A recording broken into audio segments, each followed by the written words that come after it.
It all starts with a simulation game called Evil Queen Maker, where you become a tutor in the demon realm. In it, your goal is to turn the weakest of the demon lords into the supreme queen of them all. Our protagonist was one of the players who loved the game the most and always defended it fiercely on the internet. However, one day the game ended up becoming a complete disaster, leaving all the fans very upset. It turns out that less than 1 year later, the developers proudly released a new expansion, except this update added a bunch of terrible endings that made no sense with the original story. Because of that, the former fan became a hater and started posting several negative reviews about the game. Yet, the developers, who never replied to anyone, finally decided to reply to him. In the message, they simply said they hoped the young man could create a better ending then. Right after that, the boy's computer screen starts glowing intensely and pulls him inside it. Suddenly, he finds himself falling in a strange place and wonders, totally confused, where he is. At that moment, a giant red eye appears staring at him, leaving the young man completely terrified. Before him, a purple portal emerges and begins pulling his body with a mysterious force. He understands nothing as he sees strange images passing quickly in front of him. When the player finally wakes up, he notices his vision is still blurry and sees a gate. Then, upon standing up, he comes across a huge castle that seems quite familiar to him. Wondering if he is in a dream, he approaches the gate and feels like he has seen that somewhere before. Looking up, the young man recognizes the flag with the crest of the Evil Queen Maker game. At this, the protagonist is in shock, unable to believe what he is seeing, and wonders how this is possible. He panics because if he really ended up in the game, it means this is that child's castle. Suddenly, an old man appears at the gate and calls him by the name of Sir Nehen, surprising the boy. The young man is left speechless because he has no idea who this Nehen is. But soon after, he is amazed to recognize the old man, who is actually Kane, one of the game's non-playable characters. To confirm it all, the character says the exact same introduction line he used to say in the game. Next, the butler bows, thanking him for volunteering to educate the demon lord. At this, he remembers the developer's message challenging him to create a better ending. So the young man realizes the creators sent him in the game so he could do it himself. Changing scenes, a girl's voice asks someone named Cecily how she looks. In the mirror, we see a little girl with white hair who tried a more modest look as suggested. She says it is not like she dislikes the outfit, but she feels a bit shy in it. The maid says she must be nervous about the tutor's arrival, and the little demon lord agrees with the statement. To calm her down, the young woman asks Chief Mark to prepare a delicious pudding for her lady. The little girl thanks Cecily while the maid melts at Her Majesty's cuteness. At that moment, Kane knocks on the door and announces himself, saying it is him for Lady Seer. The butler enters the room and lets the young girl know that the person who will be her tutor is already waiting for her. So the girl replies that she understands and steps down from the chair, getting ready to meet him. She says she will go to the audience room immediately, and Kane is impressed by her dignity. Already sitting on the throne, the little demon lord announces she is ready, and the butler gets emotional at the scene. Soon after, the doors of the Great Hall open, and the protagonist walks toward the throne. With that, the young man formally introduces himself to Lady Seer, who watches him closely. He then reveals his name, which is now Nehen, and faces the little girl sitting on the throne. At this time, we find out the demon lord's name is Seer von Devada, the only relative of the former king. However, 2 years ago, a conflict started, and the former demon lord ended up falling in battle. This way, Seer became the new demon lord at only 5 years old. Because of that, the Devada clan fell to the lowest position among the clans, holding rank 72. And at this rate, even that position would be at risk. But Nehen sees the girl running toward him. The little one bows and greets him, and the young man replies, a bit nervous about the situation. She asks the royal tutor to speak comfortably with her, as she is now just his disciple. At this, the new teacher places his hand on her head and tells her to call him master from now on. He states with a smile that he will make her the supreme demon queen, and that he looks forward to working with her. The little girl gets very happy and excitedly replies yes, calling him master. Later, Nan locks himself in his room and, leaning against the door, realizes he is in deep trouble. The young man drops to his knees on the floor, completely overwhelmed by everything that just happened. He wonders if he went crazy or was possessed to actually say he would be Seer's tutor. Sitting on the floor, the young man remembers that as a hardcore fan, he knows everything about the game's events.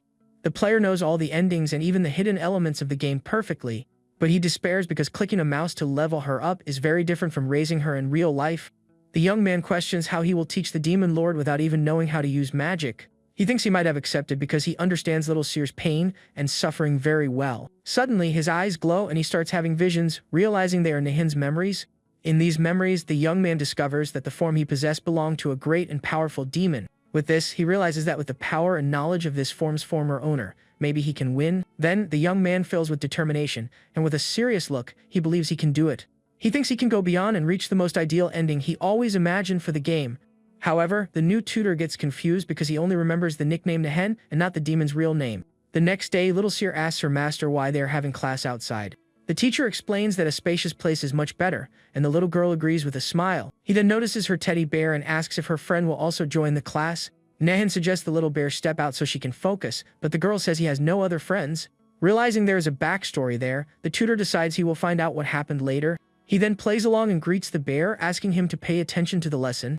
To the little girl's joy, the master shakes the teddy bear's little paw as if they were friends. The little demon lord happily says her friend understood, and Nahan decides to start the lesson. The new tutor announces they will learn about mana operation, but Seer questions his decision. The master says Kane has a very strict personality, and that is why he changed the original plans. He explains that for her to protect herself, it is crucial she understands the power she has first. The girl then raises her hand and says she has already learned all the Imperial studies before, but the teacher counters, saying she learned in a way that makes no practical sense. Next, he shows the young girl a scroll with several strange symbols written on it. The little girl asks what that is, and the master explains it is a special training diary. He promises to give her pudding as a reward if she does the lesson, thinking of using everything she likes. The young man knows affection is crucial in the game and goes back to explaining innate mana and usable mana. When asked what determines usable mana, the little demon lord says she does not know. The tutor talks about the circuits in demons' bodies and asks if she knows their function. With a smile on her face, Seer raises her hand and answers that they allow the use of mana. He confirms the answer and asks what happens if someone has many circuits, and she gets it right again. This way, the girl realizes usable mana is defined by the number of circuits someone has. The master praises the little one for being smart and learning things so quickly, making her happy. The demon lord laughs gladly, and the tutor thinks he should praise her whenever he can to motivate her. He finishes the explanation by saying that with effort, it is possible to increase circuits and mana capacity. To demonstrate his power, the new tutor releases an absurd amount of mana all at once. With a confident smile, he says she can also use all that mana at once. The little girl is impressed, but Kane suspects his level is way too high for a simple tutor. The butler thinks that even as an unknown demon, he certainly has the necessary skills. Then the little demon lord excitedly asks her master if she can do that too. He answers yes because she is from the Devata clan, and the girl promises to do her absolute best. The news of a tutor for the weakest demon lord spreads, but the demon king Andromalius does not care. The demon lord Dantalion also finds the information useless and thinks it will not make him any money. And Decarabia, the rank 68 demon lord, simply does not care about the news. However, this information seems to be extremely interesting to a certain mysterious woman. One of her attendants informs her that the new tutor's name is Nahan, but he found nothing about the young man. The woman finds the situation very interesting since there are no records of this new tutor. With a mischievous smile, she decides to go out for a bit for the first time in a long time and asks them to get ready. Meanwhile, Seer walks determined to finish the difficult homework her master gave her. In the hallway, she runs into Cecily, who surprisingly asks what the little majesty is doing there. The little demon lord remembers her teacher's lesson and faces the maid in front of her. A bit shy, the girl calls for the maid, who seems not to understand the situation. The young woman answers yes and asks the little majesty to say what she needs right then. So the little girl shows the scroll and orders the maid to start cleaning immediately. The servant is totally confused by her lady's sudden order, not understanding the reason. Cecily explains she was already cleaning the place using magic, and several floating brooms appear, but the maid pauses for a second and notices the scroll in the little demon lord's hands. With this, she recognizes that is the training diary the new tutor gave her. The maid thinks the royal tutor is amazing and understands he wants her to get used to giving orders. This way, the young woman decides to play along to help her lady practice her leadership. The little demon lord is very happy to see her order was finally followed by the maid. After that, she says goodbye and goes to class, while the servant melts at her majesty's cuteness. The little girl returns to the garden, humming joyfully for having completed her first task.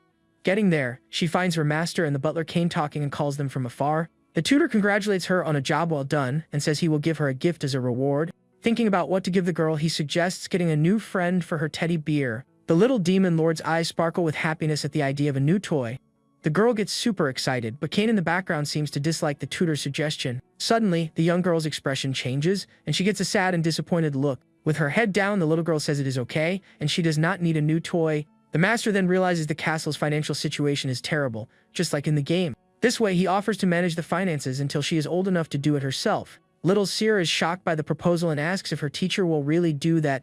At that moment, Kane steps up and questions the tutor about the reason for his interest in the finances. The master answers he just wants to see the happiness on the girl's face when she gets a new gift. The butler is left speechless and moved by the new tutor's concern for his lady. Kane admits he also really wants to see the young girl happy, but their lack of money stops them. Nahan says he understands the butler's concern, but that he does not care about money at all. He explains he is not taking over because the old man is incompetent, because everyone has their own talents. With a determined look, the tutor states that in the near future, Seer will be the greatest demon lord. The little girl then pulls her master's clothes to get his attention while he was speaking. She looks at the young man, and with a look full of hope, says she will trust him completely. The tutor faces the little demon lord with a serious and determined expression on his face. With a radiant smile, the girl asks him to make a lot of money for their castle. Nahan promises that soon many gold nuggets will be rolling all over the place. Kane is still hesitant, but they decide to continue the magic lesson in the castle garden. The young man praises the girl's progress and asks her to try moving her magical power a bit. Suddenly, the young girl unleashes immense power that surprises even her experienced teacher. He realizes she is doing very well, and that he does not need to worry about her progress. The master thinks about being a little greedier, but decides that is enough for now. The little demon lord falls to the ground exhausted, and Kane notices she does not have much stamina. The tutor praises her good work and says that after a break, they will do some endurance training. A moment later, the little girl is already running through the garden with her little bear in her arms. Seeing the scene, the young man asks Kane why the girl is so attached to her teddy bear. The butler reveals it was a gift from her father, the former demon lord, on her 5th birthday. The tutor knows the loss of Seer was a major event, but he will only tell her the truth later. Suddenly, one of the castle's servants comes running and desperately calls for the head butler. The young man named Eldon informs him a letter arrived from the 71st floor of the realm. Kane gets very worried because he has no idea what a demon lord from a higher floor wants. In the demon realm, the difference of one floor means a massive gap in power and resources. However, the master tells the butler not to worry because this was exactly what he expected.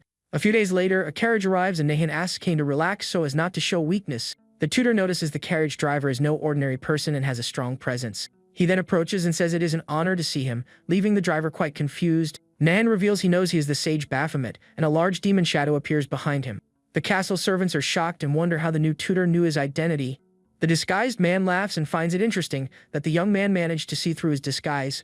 At that moment, a woman with a blindfold and elegant clothes steps out of the carriage. Her imposing presence leaves all the castle servants completely paralyzed with fear. The master bows and formally greets her, saying it is a pleasure to meet her, Majesty Citri. The woman praises him for unmasking Baphomet and says he does not look like an ordinary guy. The young man replies with a smile that an ordinary person could not be the demon lord's teacher. The demon lord agrees with him and lets out a laugh, finding the tutor to be quite an interesting person. Kane, on the other hand, is very confused by the master's arrogant tone toward a superior lord. The tutor asks what she wants, and Citri invites him to talk inside more comfortably. He then stops her and says she needs a good reason, as this is Seer's territory. The woman gets annoyed at being belittled by someone of such a lower rank than hers. With that, she restrains herself and says that as the ruler of floor 71, she has business to discuss. The young man catches her play to remind Seer of her unstable position in the demon realm. So he apologizes for his rudeness and asks Kane to take them to the castle's living room. The demon lord asks her servant Baphomet to wait outside since it will not take long. Once inside the castle, the woman notes they have lost many servants since the last conflict. He thinks it is her fault, while the demon lord says their situation is a pity. The woman sits down and asks when the child will come, but the tutor corrects her about her title. With a mischievous look, the demon lord states she has urgent financial matters to discuss. The tutor stares at the demon lord and wonders if she is trying to charm him with her appeal. He then reveals he handles the finances and calls her a small timer, so she can just talk to him. The woman thinks men are way too easy since he cannot take his eyes off her. She explains her soldiers fell helping out, and now she needs compensation for the costs. The tutor asks who sent them, and she says it was out of kindness, but the young man calls her a petty crook. With a teasing smile on his face, he stares at her without fearing her reaction at all. The demon lord is in shock, unable to believe what she heard, and thinks she misunderstood. Meanwhile, the master keeps drinking his tea calmly, ignoring her fury. She slams her cup on the table forcefully and gets angry at his attitude towards someone of a higher rank. Completely furious, the woman unleashes her aura and says the young man has completely lost his mind. Her powerful energy explodes through the room, destroying everything around her. Nahan asks why she is so mad, while Baphomet is thrown against the wall outside. He explains what she did is extortion and uses his power to stop her servant from coming in. With eyes glowing with rage, the demon lord yells that his arrogance pierces the heavens. Next, she prepares a powerful magical attack to teach the tutor a lesson for his insolence. The woman says he brought this lesson upon himself and now he will pay the price, but the attack explodes without even getting close to the young man, who keeps sipping his tea peacefully. He then says he was going to let it slide out of respect for Her Majesty's pride, but she went too far. At this, the master raises his finger and focuses a massive amount of energy on its tip. With a single motion, he unleashes a golden ring of fire that rushes toward the woman. The demon lord is in shock to see her own flames being completely consumed. Suddenly, Baphomet appears and steps in front of his lady to protect her from the attack. The tutor suggests they settle this with a conversation like smart demons would do. With a mysterious look, the young man says he actually has a great proposal for her. A giant shadow appears behind him, and the woman recognizes it as the white whale. She mocks him for daring to make a proposal, but he guarantees she will not be able to refuse. Then the master reveals the proposal is about the seal placed on Her Majesty's power. The woman mocks him, but the young man insists she will not be able to ignore the offer he has. He repeats that it is about the seal placed on her, and the demon lord's expression completely changes. Her Majesty asks how he knows she was once 12th in the rank and had her powers sealed.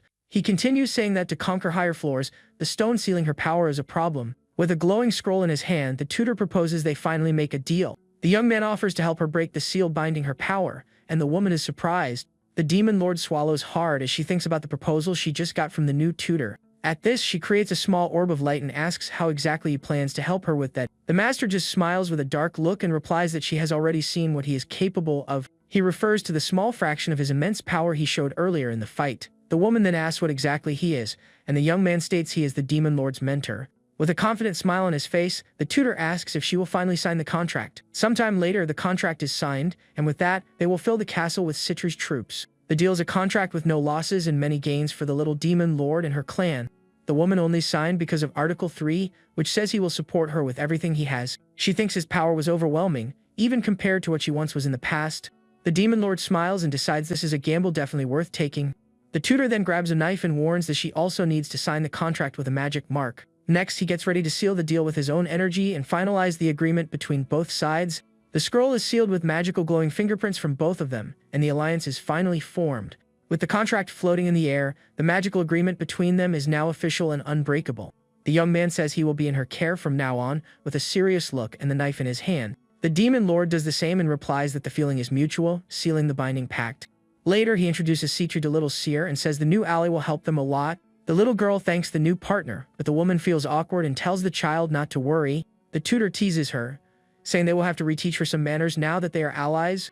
The woman gets all flustered and stutters, saying yes and that they will get along very well together. With a blushing face, she corrects herself and formally calls her Lady Seer, as she should have done. At this, the young man starts explaining how they are going to fulfill the terms of the contract they just signed. With a smile on his face, he reveals that Her Majesty Citri will also be a student from now on. The demon lord is completely shocked by the revelation and widens her eyes in surprise. She yells that this is absurd, but the tutor reminds her she was once someone important. But now she is just another forgettable demon lord with a low rank, making her furious. The demon lord gets angry, but the tutor provokes her, saying she was the one who begged for his help. He says she probably thinks her growth is over and she can only recover her sealed power. But the master states Her Majesty can still get much stronger, and she calls him a liar. The woman then clenches her fist and thinks that with the kind of power he showed, maybe it is possible. The young man remembers that in the game, Citri became a great ally of Seer and regained her strength. He then tells her to leave so they can start the contract, and the little one hides behind him. The demon lord gets annoyed because he wants her to visit him, not the other way around, as it should be. At this, little Seer's eyes glow pink and she defends her master with a dark aura. Citri steps back, says she has no choice, and agrees to visit him once a week. The tutor teases her again and asks if this means she is desperate to see him. With a mischievous smile, he tells the woman she will find out the answer soon enough. The alliance with the demon lord was a success, but there were still other problems to solve. Outside, her advisors Zek and Emselin complain about being stuck in that place. The lizard man tells the other to go back to his mistress, and the winged young man gets quite irritated. Suddenly, Varuna, the vice commander of Seer's 4th Legion, shows up and stares at them seriously. Emselin apologizes for his soldier, and the vice commander tells them to train more and talk less. The young man observes the new soldiers and thinks their mood and training are a mess. With a sigh, the vice commander seems quite disappointed with the current state of the troops. Commander Rin El Raza appears and says she already knew things would get noisy for a while. A few days later, the master seems thoughtful about how to solve the new problems. Suddenly, Citri shows up furious and asks if he is saying he cannot train her anymore. With little Seer sleeping on his lap, he says he is busy integrating her forces. With a sly smile, the tutor claims he would be very grateful if Her Majesty helped him. The woman gets annoyed and realizes he wants her to solve the problem with the soldiers herself. The master says that if vengeance keeps her going, then that is a very good thing for her. But before she leaves, he asks for one more favor, and that she handle the finishing touches. Soon after, the tutor and little Seer go meet Commander Rin El Raza in the training courtyard. They say they came to see where the girl will learn swordsmanship and to settle other pending matters. Varuna provokes him, saying that losing control of the chain of command is a side job for him. The tutor replies that keeping order should be obvious, but admits he has never led troops before. With a confident smile, the vice commander faces the little demon lord's new tutor. He says he means no disrespect, but uniting soldiers from different forces is not easy. The master challenges him and asks why he does not just watch, he will get it done. With a serious look, the blue-haired young man replies he will watch everything very closely. A little later, Citri's advisors show up confused, with crossed swords in front of them. On the training ground, the other soldiers watch the little lord and her group from afar. The tutor thinks Varuna is a very skilled vice commander and extremely loyal to Seer. He then decides to use this loyalty to ensure the young man listens to him until the end. At this, he approaches and introduces himself as the little lord's mentor to the lizard soldier. The advisor recognizes him as the one who forcefully took them from their former majesty Citri. The young man says he did the right thing by taking in some poor, lost souls like them. The lizard man gets furious at the provocation and glares at the new tutor with pure resentment. He grips the master's hand tightly and calls him a royal mentor with a mocking tone. With his eyes glowing with anger, he asks if the young man can say whatever he wants just because he is the tutor. But Nahyun just calmly comments that it was a somewhat rude handshake. Next, he squeezes the soldier's hand with absurd force, making him cry out in pain. The tutor lets go of his hand and tells him to watch his tone of voice from now on. He reminds him that the lord he will serve now is right there, and yet he dares to fight with his master. The soldier asks if Sitri taught him to act like that, and if he's insulting his majesty. At this, the young man realizes the advisor still thinks of Sitri as his true lady. He then points to little Seer and says their new lord is right in front of everyone. The lizard man thinks she is very cute but quickly corrects himself, saying that is not the point. With that, he declares his only lord is Sitri, and the master admits the guy has guts. The tutor then says he has no other choice and readies his hand to use his dark power. Next, a wave of red and black energy spreads across the entire training ground. All the soldiers fall to their knees on the ground, unable to resist the overwhelming pressure. Even Vice Commander Varuna is affected and wonders what kind of mana that is. The master states he does not need dogs that do not obey and that this is their last chance. He asks if the soldier will cling to the past and vanish, or have hope for the future. The advisor remembers his oath to Sitri and says that as demons they must obey. The tutor says that with that level of loyalty, he will be useful and will have to stand by his words. After that, all the soldiers finally kneel, defeated before the young man's overwhelming power. Suddenly, Sitri shows up and calls her former soldiers idiots for causing so much trouble. The advisor tries to argue, but she yells that the alliance is real and he should stay quiet. Then the master explains they represent the link between the 71st and 72nd floors. He says that for the battle to come, this alliance is absolutely essential for victory. The lizard soldier understands and apologizes, but the woman gets irritated that he still calls her majesty. At this, she points to her former servants and asks once again who they serve from now on. After a moment of hesitation, the advisor thumps his chest with a look full of determination.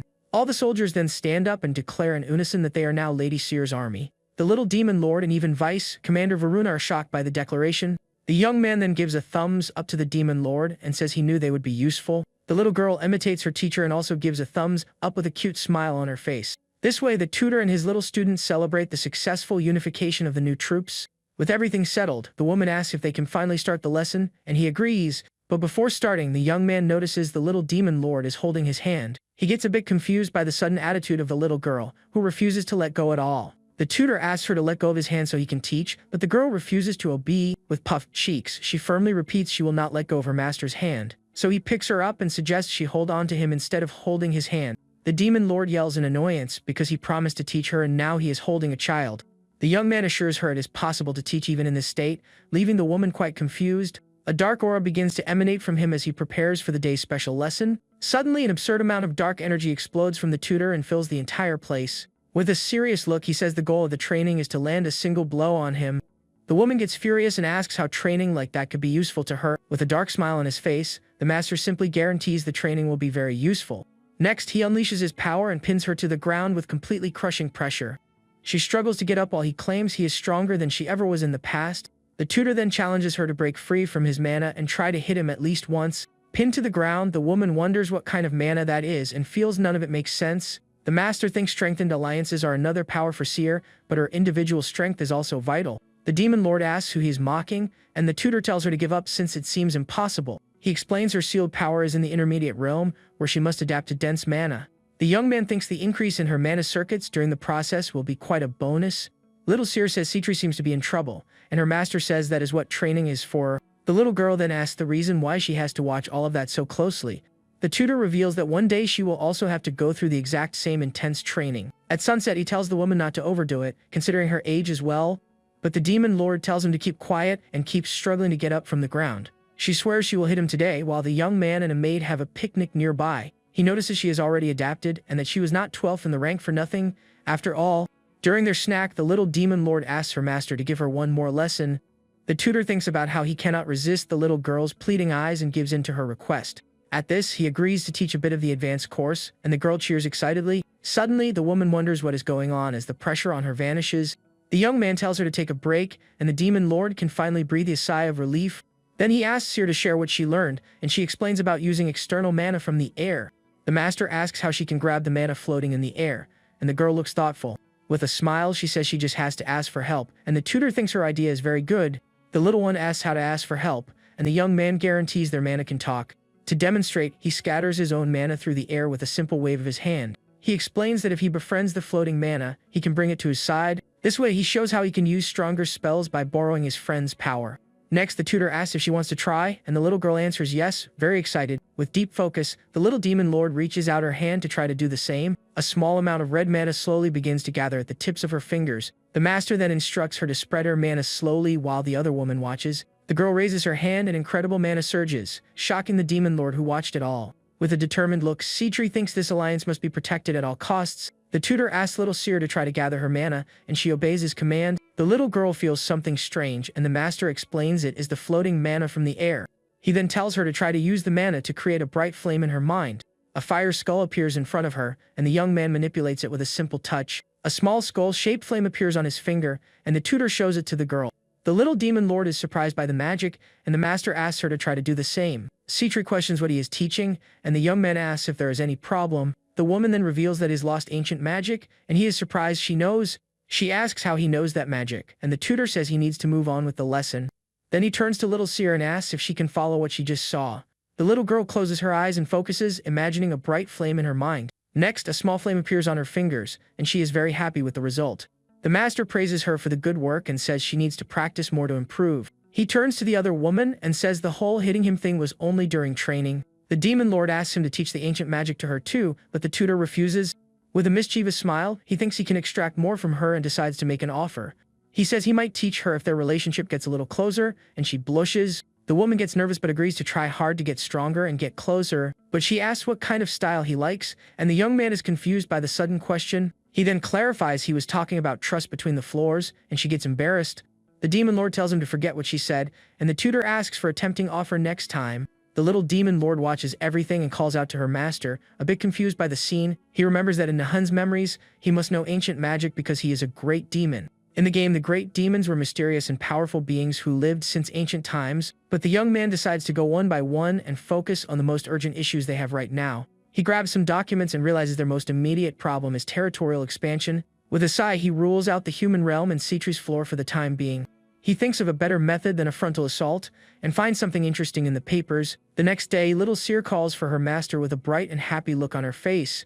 And so our story continues with new adventures and challenges for our heroes in the demon realm. Little Seer comes running, and the commander says Her Majesty wanted to tag along with her. The tutor thanks her for answering his call, and the woman says she came because he asked for her opinion. He then reveals he called her to discuss territorial expansion, and she is surprised. The commander says conquering the 70th floor is difficult even with Citri's help. The young man hands the woman a document and says she should be careful in a full-scale clash. She reads the paper and realizes he is suggesting it is possible if it is not a direct confrontation. The master asks what she thinks and says it is a very good card for them to play. The commander agrees it looks possible, as long as it is not a frontal assault against them. The tutor asks again what she thinks, and the woman replies it is a very solid move. She then says they will need a duke, and that she will select the infiltration specialists. The young man assures her everything will be fine, because the soldiers will obey without any issues now. The commander suggests creating a separate legion for the new soldiers, and the tutor thinks it is a good idea. He asks why that would happen, and she explains the soldiers will view Her Majesty positively. The master agrees the idea makes sense and that they can squeeze Citri's funds anyway. He asks what little Seer thinks, and the little girl replies she likes everything he does. Meanwhile, the demon lord trains hard and says she will help with the expansion. The tutor teases her, saying he does not trust her, and the woman gets annoyed by his distrust. But outside, he asks little Seer where she is going, and the girl ignores him. She then joins Citri in training and says they should do all of that together. With a smile on his face, the young man thinks they say it is less tiring if done together. The woman is annoyed by the situation, but the little girl seems to be having a lot of fun. The master thinks dealing with someone so pure is exhausting but very rewarding at the same time. He warns her that the little bear will get dirty, and little Seer gets worried about her favorite toy. The young man comforts her, saying they can wash him together later, and the girl gets very happy. The demon lord asks if he is used to dealing with children, and the tutor smiles. He explains he just thinks about how little Seer can accept things comfortably. The master then provokes the other woman, saying she acts without thinking, and she gets furious. He then decides to pause the training and resume the discussion they had earlier. The woman agrees to help with the 70th floor but refuses to say why. She then reveals they were also preparing for a clash, but the timing was unexpected. The tutor thinks he moved the plans up, and that is why the conflict is happening earlier than expected. The demon lord asks how he will help and what he wants her to do for the alliance. The young man suggests a bold strike since she is ready, and guarantees she will have no casualties. He tells her to pretend to fight, and the woman understands the plan but dislikes his praising tone. The tutor hands over a document and asks her to take a look at his brilliant strategy. She reads the paper and sees that Andromalius criticized Aaron Raiders, causing a fight between them. The woman knows he will not apologize, and the master confirms he will bring Aaron to their side. He says he is confident the commander will manage to attract his interest, and the woman understands. The young man proposes to divide everything equally, and the demon lord is surprised by his generosity. With a smile, he says the alliance needs to continue and that this is natural between partners. The woman is still suspicious, but the tutor says believing it or not is entirely up to her. Suddenly, he unleashes a dark aura and scares her, making the woman let out a scream of terror. He then tells her to get back to training, and the demon lord complains that this is too much. Meanwhile, little Seer shows up with her teddy bear all clean and shiny. The little girl runs happily into her master's arms, who picks her up with a smile. He praises her for cleaning the bear, and the little one agrees, all joyful and satisfied. But he notices her hair change color and asks if she already dyed her strands. Kane explains that the Devata clan can store external mana in their hair, which is why they are so talented. The master is surprised because this information did not exist in the game, and this changes everything for him. The butler says the former lord had half of his hair red because of the stored mana. The tutor thinks that with this, little Seer can use high mana consumption spells. He then says she needs to practice gathering external mana, and the girl agrees excitedly. The young man then turns to Kane and asks where Commander Rin El Raza is right now. Changing scenes, we see the 70th floor ruled by Andromalius under the moonlight. The commander and her infiltration troops observe the city from afar with a serious look. With a signal, she gives the order, and her soldiers advance through the streets, taking down the guards. The woman thinks the new duke is more skilled than she expected and causes no problems. She then uses her own magic and launches several light projectiles over the sleeping city. Her soldiers leap across the rooftops with agility and move toward their objective. The commander lands on a roof and prepares for the most important part of the mission. The commander watches her soldiers taking positions around a cabin in the forest. They are all ready to strike on her command and wait for orders in silence. One of the soldiers says there is nothing suspicious about the cabin and everything looks quite normal.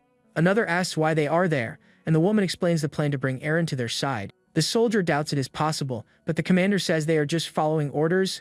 She then gives the signal, and they quickly advance toward the wooden cabin in the dark clearing. Everyone moves with speed and surrounds the small wooden house in the middle of the clearing. Suddenly, a sword stops one of the soldiers and a voice says they have already gone too far. The cabin door opens and several guards step out, surrounding the infiltration group in the forest. They demand the group identify themselves, and the commander notes Aaron's subordinates are well trained. A large, strong man with horns and a pipe appears at the door and introduces himself as Aaron Raiders. With a serious look, he smokes his pipe and asks who among them is the group's representative. The commander then takes off the mask covering her face and prepares to introduce herself. With a determined look, she reveals her identity and says she is the representative. The guards recognize her as one of the 4 swords of Seer and wonder if they were not all gone. The woman says she abandoned that title and that now she is Her Majesty Seer's sword. Aaron asks if the little demon lord plans to swallow the entire 70th floor all by herself. Already inside the cabin, she says it is more than possible, and the man questions her confidence. The commander states that with Citri and the tutor, they can defeat Andromalius, and he believes it. But he reminds her that a full conflict is different, and they need the help of a demon like him. She says she cannot reveal all their cards but guarantees she has someone that 100 of them could not touch. A dark and powerful aura emanates from the master while the commander speaks of his power. Aaron is shocked and wonders what kind of person rivals the demon kings. He laughs and says she knows how to joke around, but the woman asks if she looks like she is joking. The man says if they have someone that powerful, they do not need his help and can just go all out. With a serious and intimidating look, the commander says he will not escape the consequences. He wonders if it is a test or a threat, but remembers he has seen the strength of the 4 swords. He then asks what she wants, and the woman tells him to let the army pass and help out. She proposes he grab onto a sturdy new rope instead of a rotten one. And so the negotiations end successfully, and the tutor congratulates the commander on her good work. The master says soon she will have to prepare, and the commander answers that she got the message. He notices the woman is thoughtful and asks if she has something to tell him. Then the commander questions him why, with so much power, he volunteered to be Seer's tutor. He replies that being a royal tutor is no small thing, but she says the position is insignificant for him. The woman continues, saying his decision to come to the lowest floor makes no sense at all. She then reveals her concern that he might have other plans, like usurping the little lord's throne. The young man thinks she really suspects him and that he cannot tell the truth, or he will sound like a lunatic. With an evil smile, he says he did all that because he thought it would be very fun in the end. The commander is shocked, and he explains that raising the weakest of the demon lords with his own hands and imagining the day she will rule everything is priceless and fills him with immense joy. The woman asks if it is all just for fun, and he confirms that was the initial reason for everything. The tutor changes the subject and says he likes it there and that Seer is the cutest demon lord of all. He keeps talking, saying they have the loyal and faithful Kane, who is a great strategist for their team. There is also Leah, who has a very good heart, and he can trust her with the castle's internal affairs. Besides them, there is the excellent Cecilia and Mark, who has the best culinary skills in the demon realm. The young man remembers Vice Commander Varuna, who is a bit rebellious, but his skills are unquestionable. And lastly, he praises the commander for being strong, loyal, and beautiful, leaving the woman totally flustered. The master asks why she was surprised since he only stated facts, and the young lady gets embarrassed. He concludes by saying he likes the place and the people, and seeing the game characters is amazing. Then the tutor promises that unless they kick him out, he will never turn his back on them, and the woman gets emotional. She thanks him for the answer, but he corrects her, saying her loyalty must be to little Seer. With a smile, the young man says she is more loyal than anyone for caring so much about her lady. The commander thanks him for understanding, and he tells her to rest, and the woman thinks her majesty is lucky. Suddenly, the little demon lord shows up calling him, and he asks what she is doing there so early. The girl says she came to play and asks what he was doing, and the tutor replies he was looking at the finances. He then takes advantage of the situation to give a quick economics lesson to his young apprentice. The young man explains the crops were damaged, and the girl suggests giving them free food. He then asks what to do if the farmers do not have money to buy the food now. The little girl thinks a bit and suggests they use a grain loan system to solve it. The master explains with a drawing that the farmers take the food and pay after the next harvest with low interest. Suddenly, Lee knocks on the door and lets them know it is time for Her Majesty's snack. The master tells the little one to go eat, and she excitedly yells the word pudding. But the servant says today is strawberry cake, and the girl says she likes that too and stares at the tutor. With a radiant smile on her face, the little one invites her teacher to eat with her. The maid is shocked and asks if Her Majesty really wants to share her snack. The young man gets thoughtful because he remembers the little girl never shared her sweets with anyone. He then decides to taste the cake, and the girl pulls him, saying it is delicious so they should go quickly. At this, the tutor thinks he finally managed to earn the young demon lord's trust. In the hallway, he runs into Kane, who calls out, saying he was looking for him. The butler hands him a letter and lets him know it arrived from the 71st floor of the realm. The master is surprised, but soon his expression changes to one of total understanding. With a dark smile, he says today's snack will be especially sweet for little Seer. Somewhere else, a voice shouts in surprise that the demon lord Citri declared a war. A huge man slams the arm of his throne in anger that a lower floor dares to challenge him. That is Andromalius, the lord of the 70th floor, and he says Citri has completely lost her mind. One of his servants warns him, but he says Citri is an idiot with her sealed powers. The demon lord asks if she might have a plan, and the servant says he has some suspicions about it. Count Eugene says there are rumors of an alliance between the 71st and 72nd floors. Besides that, he reports that spies saw Citri heading down to Little Seer's floor multiple times. The lord laughs and mocks the alliance, but an advisor tells him not to ignore them because of Seer's sword. The count also mentions the rumors that the new royal tutor is no ordinary person. The demon lord doubts it and wonders why someone that strong would be a simple tutor there. Eugene does not know the reason but confirms he was the one who secured the alliance with Citri. Because of that, the count advises his lord to deal with this new clash decisively. He suggests a full attack right from the start so Citri and Seer's sword cannot do anything. The count approaches his lord to whisper one more part of his secret plan. The demon lord likes the proposal and says he will show the power gap to the other floors. He then notices Count Aaron and his faction did not show up to the war council. Furious, the demon lord orders his men to bring Count Aaron to him immediately. Suddenly, a guard barges into the hall and yells in despair that he has terrible news for his king. The guard informs him Citri's army is camping right outside the castle and the lord is shocked. He cannot believe the news and wonders what on earth is happening there. Furious, he gets angry and suspects Count Aaron betrayed him and allied with the enemy to attack him. Eugene asks for his king's orders and says his forces are already prepared for the battle ahead. The other lords then shout for the defeat of the foolish Citri and the traitor Aaron with great fervor. With that, Andromalius orders all his troops to march out and take down their enemies at once. Meanwhile, little Seer wears a full set of armor and complains that it is a little tight. The tutor says that might save her life and asks the girl to bear with it a little longer. He then promises a piece of cake when they get back, and the little girl happily agrees with the idea. With the little one in his arms, the young man asks Kane where the commander is at that moment. He and the girl leave for the battle, and the butler wishes them success on this new mission. Outside, Vice Commander Varuna and the army wait near a magic portal. The blue-haired young man explains Citri gave them a temporary portal to floor 70. The master grumbles that she gave them a very cheap portal, and the vice commander is confused. Without giving much explanation, the tutor enters the portal with little Seer in his arms. They step through the portal and arrive in a forest in the demon lord's enemy territory. On a rooftop, a hooded man observes the castle and calls them complete idiots. His name is Duncan, and he says they will pay the price for leaving the castle totally empty. The commander of Andromalius' special force then gives the order for his squad to advance. Their mission is simple and direct: clear out everything and everyone left behind. Back in the forest, Varuna asks if it is safe to leave the Demon King's castle unprotected. He reminds him Andromalius has a unit of shadows, and the tutor says he already knows that. With a smile, the master guarantees a petty surprise attack like that will be useless. Inside the castle, one of the infiltrators is thrown backward by a mysterious, invisible force. One of his companions is totally shocked and does not understand what just happened. The hooded infiltrator is paralyzed and wonders what kind of power that is after all. Suddenly, Kane appears holding one of the invaders and says he does not recall having guests. With an intimidating look, the butler faces the infiltrators and asks who they are anyway. The vice commander asks how long he knew, and the master says some things cannot be hidden. At this, one of the infiltrators is thrown out the castle window and yells in pain as he falls. From the window, Cecily lets the butler know she finished cleaning her area, holding a paddle.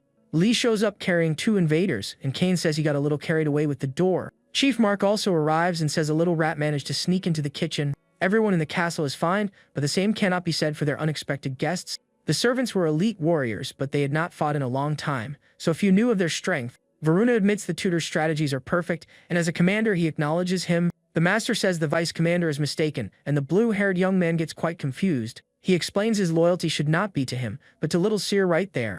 With a determined look, the vice commander understands and asks for his majesty's orders. The little girl asks her master to act as the temporary commander, and he accepts the request. He then orders Varuna to join the commander's forces, and the young man obeys the order. The little one asks where they are going, and the tutor says they will visit Her Majesty Citri. From a watchtower, a servant observes the army and says Aaron is more capable than he thought. Baphomet says the new tutor's ingenuity is scary and that maybe they should act, but the demon lord warns him never to cross his path, or their floor will meet the same fate. She says they just need to do their part, take what is theirs, and then leave. The woman then watches an explosion and says that was quite a spectacular start. Aaron invades the castle, and Andromalius is furious that the battle is not going as planned. A servant asks him to evacuate, but the lord says if he wants to come, then let him come for a fight. Suddenly, a blue beam of light cuts through the darkness of the hall with incredible speed. Next, a massive explosion happens and destroys part of the great throne room. The demon lord smiles and says, "Speak of the devil." Their timing was simply impeccable. At this, the commander and her troops appear in the opening the explosion caused in the wall. Andromalius orders his men to greet the guests, and they charge into battle. The woman complains that the hospitality of the 17th floor is truly pathetic. The demon lord then taunts Count Aaron and asks if he thought they would save him.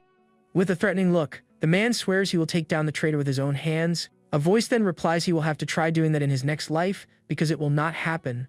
The commander charges forward and defeats several enemy soldiers with impressive speed. Next, she clashes her sword against the demon lord's weapon with crushing force. The demon lord stares at the woman and calls her an arrogant brat who talks a good game. He then says he will test the commander's skills with his own hands in battle. The woman lunges and delivers a powerful strike with her sword against her large opponent, but the man easily dodges the attack and gets ready to counterattack. He praises her speed and admits the commander is not one of the 4 swords for nothing. Suddenly, the demon lord grabs the head of one of his servants with brutal force. In a shocking move, he uses him as a shield and tosses him toward his opponent. The commander is completely shocked by her enemy's cruel attitude in the middle of the fight. With an evil smile, the man says the real fun is just getting started now. Next, a hydra emerges from the fallen attendant's form, surprising the woman in front of him. With a furious shout, the demon lord orders the creature to attack all his enemies. Meanwhile, Citri shows up and asks what the tutor is doing there, and he says things heated up. She asks if the others can handle the lord, and he says with a little help, they can. The young man then hands little Seer over to the woman, who gets totally confused by the situation. With a smile, he explains there are too many distractions around there to take the little girl along. He gives the little one a toy, but she says she wants to go with her master into battle. Suddenly, the tutor stops and his expression turns into one of extreme seriousness and concern. The young man senses a strange energy that should not be there at that exact moment in the battle. He warns that the commander might be in danger, and that he needs to go help her immediately. Promising he will be right back, the master vanishes in the blink of an eye, leaving everyone behind.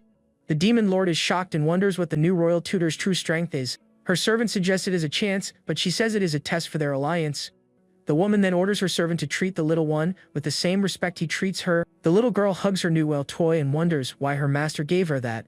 Back at the battle, one of Aaron's soldiers is hit by a critical strike from an enemy. Vice Commander Varuna keeps fighting bravely and defeats one of the enemy soldiers, but he seems to be in trouble, and his expression shows the battle is very tough for him. Suddenly, the blue-haired young man is hit by a powerful blow and is thrown backward. Next, he is tossed against the wall by another soldier from Andromalius' army. The demon lord mocks the vice commander and says he looks great when he is terrified. The commander is pinned by the Hydra and realizes its power rivals a high-ranking demon king. The creature lunges to devour her, and the woman wonders if that will be her end in battle. Closing her eyes, she apologizes to Her Majesty for failing to protect her as she promised. Suddenly, a mysterious figure appears and blocks the Hydra's attack just in time to save her. The commander is shocked and wonders what is going on as the tutor saves her from danger. Fallen on the ground, the demon lord pantingly asks who on earth the newcomer is that defeated him. With a superior look, the young man suggests Andromalius simply surrender right there without a fight. The tutor glares at the fallen demon lord and tells him to surrender to avoid more trouble for everyone. The man is shocked and wonders what incredible magical power that is that defeated him so easily. He then recognizes the feeling as the same one he felt when seeing Demon King Beelzebub long ago. He does not understand why someone so powerful would join a faction as pathetic as theirs. But the master coldly interrupts him and says he simply talks too much all the time. The demon lord then tries to bribe him, offering anything he desires to join his side. With a determined look, the young man reveals that what he desires most is to reach the top of everything. He explains he wants to reach the highest point a demon king can achieve in his lifetime. The man realizes this is why he joined Devada and is left in shock by the revelation. And the tutor brings his sword closer with a serious look and a face full of contained fury. The young man says he has no intention of forgiving him for messing with power he cannot control. The demon lord laughs and says that in war, what matters is winning in any possible way. The master does not care about his words and, with a single strike, defeats his enemy once and for all. The tutor stands over his opponent's defeated form with his sword in his hand. Next, he yells that the war is over and orders the enemy soldiers to drop their weapons. Andromalius' soldiers are shocked and cannot believe their lord is truly fallen.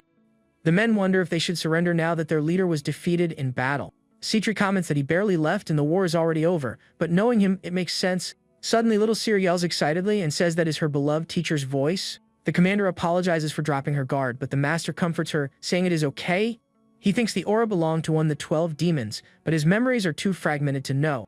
The young man then tells the commander that Citri was the one who defeated Andromalius to keep the secret. He asks the vice commander to handle the cleanup and says he needs to check how little Seer is doing. The commander worries about Her Majesty being alone. The tutor says Citri would not do anything rash. With that, the woman says goodbye and runs off to carry out her next orders. Changing scenes, we see a luxurious tent set up in the middle of the newly conquered battlefield. Citri's servant reports the enemy soldiers surrendered, and she finds the outcome far too easy. Suddenly, little Seer announces her master is coming, and the demon lord senses nothing. The tutor then arrives jumping over the table and asks if the girls were having fun. One of the advisors asks how he is already back, and the young man says the battle report will come later. He then tosses a bag to the demon lord who catches it and asks what is inside. The master reveals it is the proof of the former lord's defeat and tells her to tell everyone she did it. With a smile on his face, the young man simply says they are allies, so she should do this. He then picks up the little one and says they should divide the spoils equally before leaving. Back at the castle, the butler Kane is fixing the door he broke earlier. At this, a magic portal opens right in the middle of the great hall with a bright blue light. The tutor and the little demon lord step out of the portal, and Kane welcomes them back home.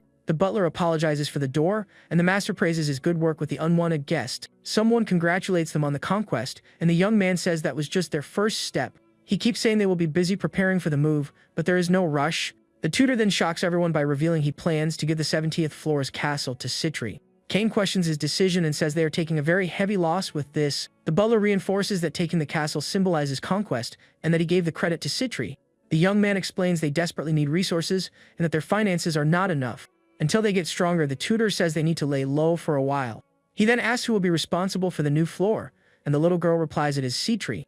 The master says she needs to prove to everyone she is still a force to be reckoned with. Kane is shocked by the plan, and the tutor guarantees he would not give her the castle for free. For now, he says he will focus on the little one's education and internal affairs. The young man also mentions they need to identify who is backing the former demon lord. Kane understands but asks how he was so sure he would get Aaron's help. The master just turns around and answers with a smile that he simply got very lucky. He thinks it was a random game event, but Kane sees him as someone extraordinary. The tutor wishes the butler good luck fixing the door, and heads upstairs with the little one. He then tells a maid that he will now focus on the young demon lord's training and lessons. With a tap on her forehead, the young man reminds her the true ruler of that place is her. The little girl says the lessons are fun and that she will learn everything he teaches her. The master is happy she is enjoying it and thinks his teaching methods are working. He then lets her know he will take care of some paperwork, but the girl refuses to let him leave. Cecily shows up and says whoever works hard also needs to rest, and the tutor gets embarrassed. The little one demands her teacher take a nap with her and makes a cute face asking for attention. The young man thinks she will get pouty if he refuses and decides to take a quick nap. Upon reaching the room, Lee greets them, and the master asks her to bring some hot tea for the young lady. Before the servant leaves, the tutor asks if she did not get hurt anywhere during the attack. The young woman is flustered by the sudden question but answers she is completely fine. He is relieved, and the maid thinks the young man already understands everything that happened in the castle. In bed, the little girl asks if something happened, and the master says he was just worried about the servant. He then tucks her in and wishes sweet dreams to his small and dedicated magic student. But the girl pulls him by the hand and insists he also needs to sleep a little with her. The young man wonders if she is needy because of her father or if she feels safe with his presence. He then agrees to sleep with her and thinks about staying only until the little one falls asleep. Changing scenes, Demon King Dantalion finds out Andromelius was defeated by Citri. His commander, Leonard, suggests the victory was due to the alliance with the 72nd floor. Minister Alva says if that is the case, they will be the next target and need to prepare for it. Dantalion decides to send a letter to Decorabia to form a new alliance between them. He explains that if he stands by doing nothing, he will surely be the next to fall in the conflict. The Demon King then orders them to prepare the letter, because his neighbor will have no reason to refuse. Back in the room, Lee knocks on the door and lets the master know his tea is ready. Upon entering, she comes across a cute and unexpected scene that leaves her jaw dropped. The servant realizes both of them must be completely exhausted after such a long day. She then watches her master and her little lady sleeping peacefully together in bed. A week later, the tutor complains to Citri about the delay, and she says she rushed over there. In a meeting, he thanks her for her hard work, and she thinks the split was fair and trick-free. The tutor asks to pick the spoils first since he gave her the castle, and Citri agrees to the condition. He reminds her she still needs to train once a week so as not to waste her progress. The woman gets annoyed and says she is also a demon lord, and he does not need to worry about that. After she leaves, the young man thinks about the paperwork and how he needs to draft some guidelines. Suddenly, someone knocks on his office door, and he allows the person to enter the room. Cecily appears and says Her Majesty's lesson will have to be cancelled, and he asks the reason. The servant reveals the little one has a fever, and the tutor jumps up from his chair in a panic. He blames himself and wonders if he took her to the battlefield too early or overwhelmed her. The maid calms him down and says it looks like a cold, and that kids get sick out of nowhere. The master agrees and asks her to take good care of the little one while he finishes his work. Alone, he thinks he should have foreseen this and remembers this is not a game anymore. After a while, he goes to her room with some stuffed animals he bought. The little girl is very happy with the gift and thanks her master with a smile on her face, but he shows her that is not all and summons a bunch of different stuffed animals. The little demon lord is overwhelmed with so many dolls and asks her teacher to stop. Later, she falls asleep and mumbles in her dreams that there are too many dolls in her bed. The tutor watches her and notices her hair is still completely black without any changes. He then covers her with a blanket and wonders what kind of strange dream she is having. Touching her forehead, the young man notices her fever went down and she will be fine the next day. He decides to work right there, but the girl wakes up and calls him, apologizing for waking him. The girl asks if he was worried, and the master tells her not to ask the obvious. He tells her to sleep, but the little one asks to see the document he was holding earlier. To convince her, the tutor reminds her that if she does not get better, she will miss tomorrow's pudding. With a smile on his face, the young man wishes her sweet dreams, and the little girl goes back to sleep. In another room, Kane interrupts his meal and hands over the spoils inventory report. The butler asks if he is looking for something specific, and the tutor confirms yes with a serious look. He thinks equipment is a key factor in the game and that it boosts growth efficiency. Looking at the list, he finds a hidden piece he only managed to find on his 40th ending. With a smile, the young man thinks no one would guess an item like that would be hidden there. He then orders Kane to secure that item for them without fail and hand over the rest. The butler looks confused and asks his lord if the item he marked is really correct. He doubts the marking, but the master confirms yes and says if Citri agrees, they will fetch it. The item in question is an unidentified broken sword that shows signs of a missing gem. With that, the old man finally understands the order and says he grasps what he must do. Sometime later, Little Seer is amazed by a box full of shiny, colorful jewels. Next, she's impressed by several gold bars and says that is also very shiny. At this, the young man finds what he was looking for, and the girl asks what it was, but he plays it off and says it was nothing. In the warehouse, a subordinate says it is amazing to see half of the spoils and that everything was secured. The young man states Her Majesty Citri was cooperative, and that is why everything went very well between them. Suddenly, the little demon lord arrives and, with an awkward greeting, praises everyone's hard work. Varuna then says that is the item Lord Nahan asked them to take special care of. Two soldiers bring the object, and the vice commander asks him to confirm if it is the one he mentioned. Upon unwrapping the item, the young man confirms it is the right one and praises the soldiers for their good work. The sword is called Blade of Blood Tears, and its name comes from its stone, which is filled with mana. This makes its blade look like it is constantly dripping a dark red liquid. In the game, equipping it increased growth efficiency by 500%, and even unused it would be helpful. The weapon has the highest attack power at this stage of the game and teaches a special spell to the user. The little demon lord gets curious about the object and asks her master what it is. The tutor says it is a gift for her, but the little girl notices the sword is broken. He reassures her, saying he can fix it because he knows exactly where the blade and the gem are. The young man says they will finish checking the spoils, and the girl asks what happens after he fixes it. The master replies it will shine, and the little demon lord gets super excited about the idea. A servant asks if she should call some diggers, but the tutor says that is not how you fix the weapon. For now, he tells everyone to finish verifying the list of spoils they collected. He then orders them to move one item to the armory and says the other will be for the soldiers to use.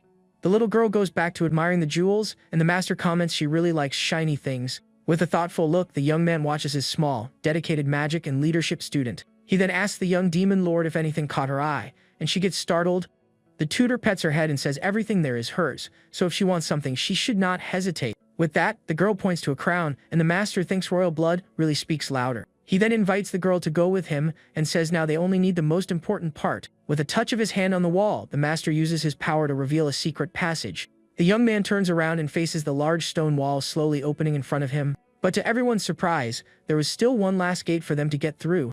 With this, he calls little Seer and picks her up, saying they only need to cross the gate. The master warns there's a small obstacle, and suddenly the statue's eyes start to glow. Before them, the stone gargoyle comes to life and, with a deep voice, says they cannot pass. The tutor explains gargoyles are a nearly extinct race, and the girl is amazed by the talking statue. The creature gets angry at their attitude, but the young man interrupts it and says it is too loud.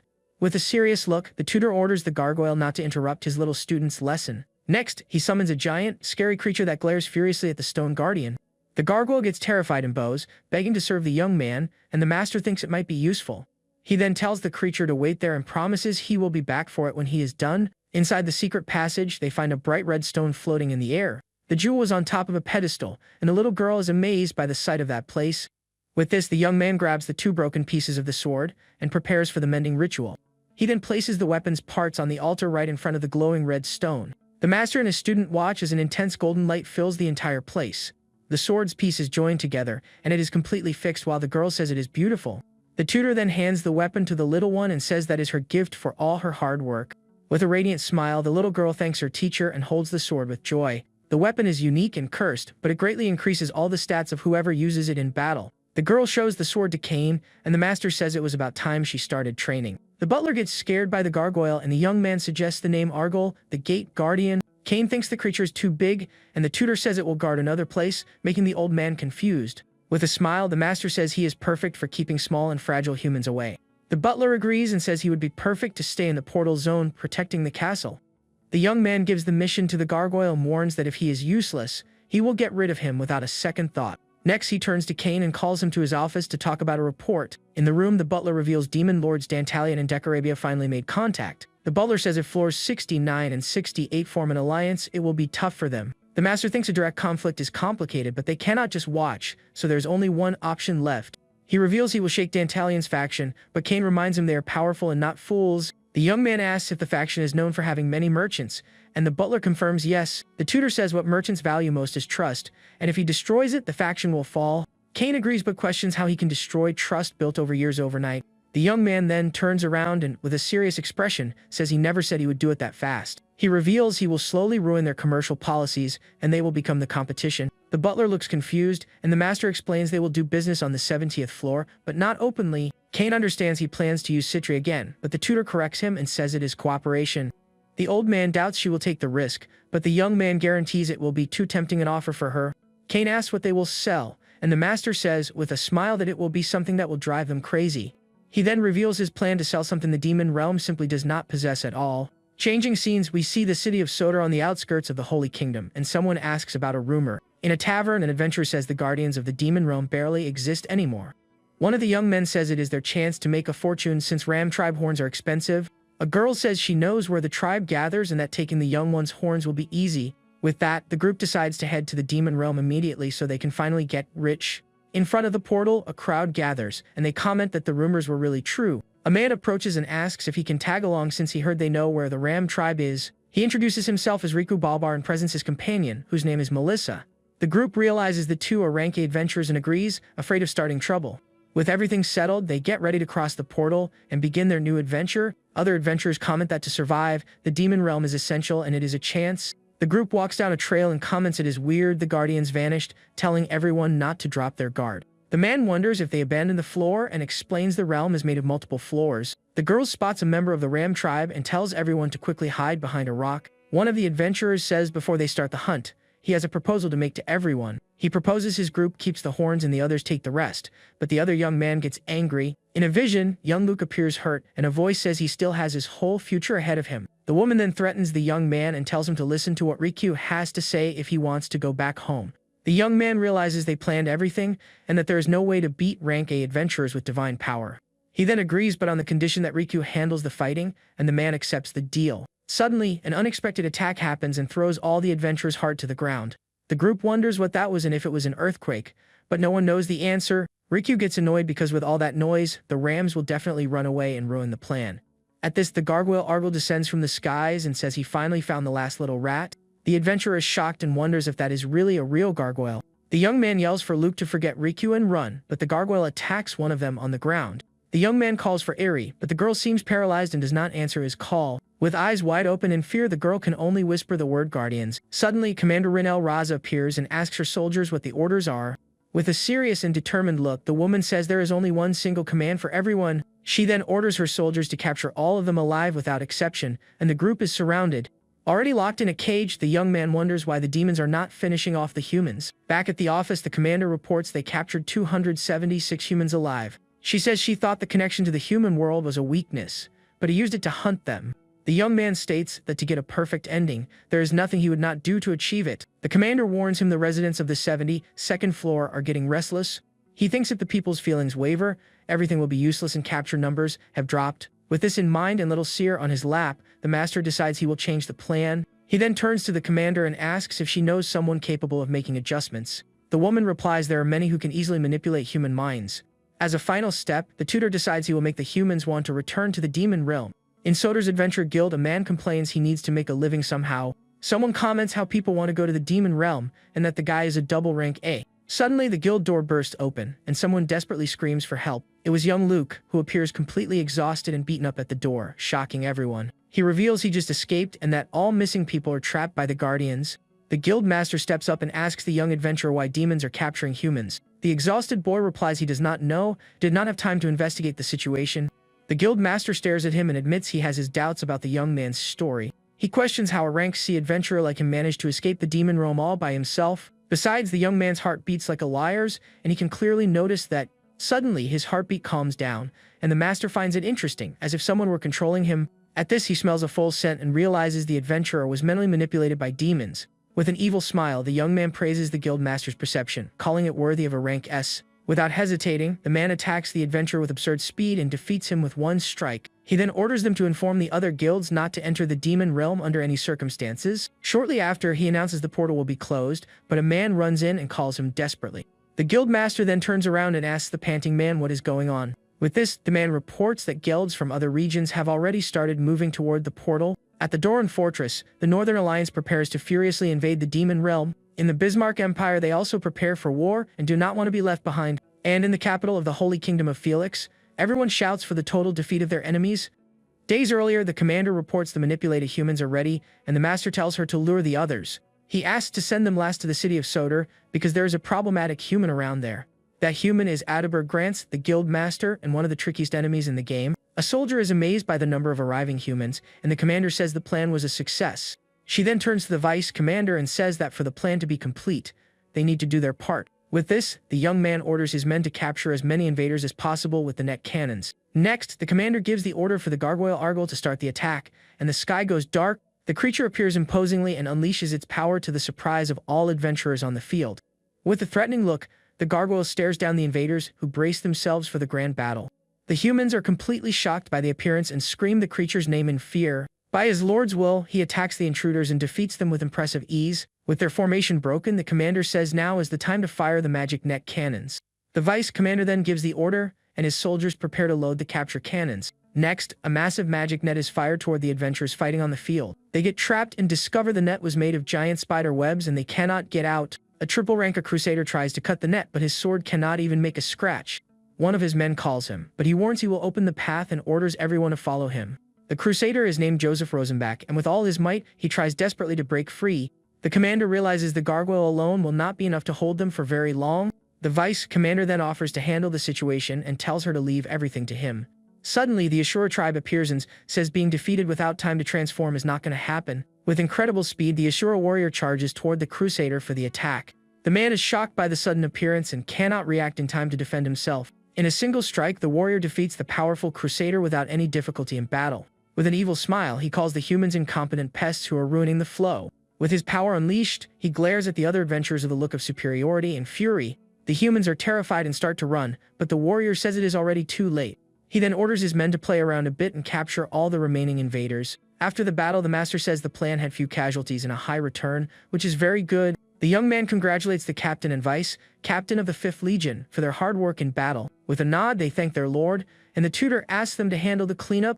Back at the castle, his office door opens, and the little demon lord waves at him. He asks if she waited long, and the girl says no, and that she was eating her pudding. The tutor then orders Kane to start leaking the information to the merchants as quickly as possible. The butler is shocked by the order to send back the humans they worked so hard to capture. The young man says they need to squeeze whatever they can, and the old man says it is still too early. He warns there are several nations in the human realm they must be very careful when dealing with. The first is the Holy Kingdom of Felix, the second is the Bismarck Empire, and the third is the Northern Alliance.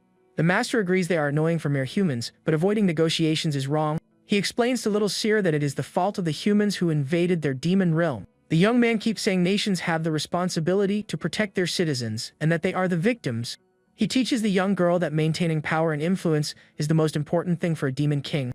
With that, the butler understands and agrees to select the 200 individuals with the highest commodity value.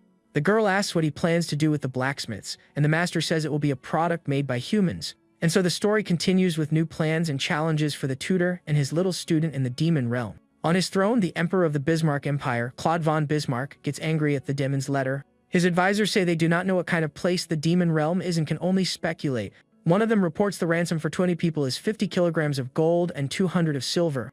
An advisor gets angry and says they are underestimating the empire and that they should discipline them. Another interrupts and says since the incident was because of the guild, they have no justification. The man says justification does not matter since the opponent is a demon and not a human.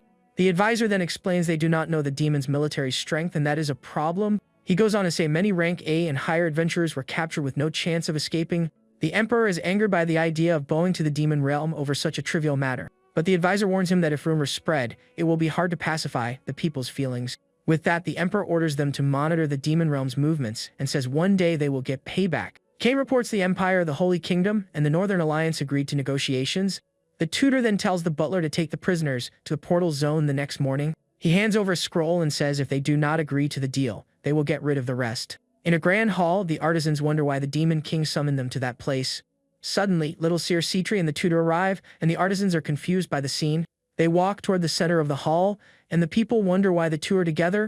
Citri welcomes them and says everyone must be curious to know why they were gathered. With a wave of her hand, a curtain opens and reveals several weapons and equipment. She then tells everyone to look at the items displayed on the platform next to them. The artisans step closer and are shocked to see all those weapons are masterpieces. Citri then reveals all those swords were looted from captured human adventurers. With a look of disgust, she says thinking those weapons were made by humans ruined her eyes. One of the artisans is shocked to hear he must copy human items because their quality is better. The master tells him to start researching and stop wasting time and resources on inferior weapons. The artisan gets angry and says those are facts, asking if he really knows what that means. The tutor then grabs 2 swords and prepares to do a small and simple demonstration. With a sword in each hand, he glares at the artisans with a challenging and confident look. Next, he asks which of the 2 swords would break if he smashed them against each other. The artisan is left speechless, and with a look of shock and fear, he cannot answer the question. The tutor says it is not about imitating them completely, but recreating them in their own way. One of the blacksmiths named Doombrick volunteers to try and leaves his companions shocked. He says the analysis will take time, but the young man guarantees he will invest time and resources into it.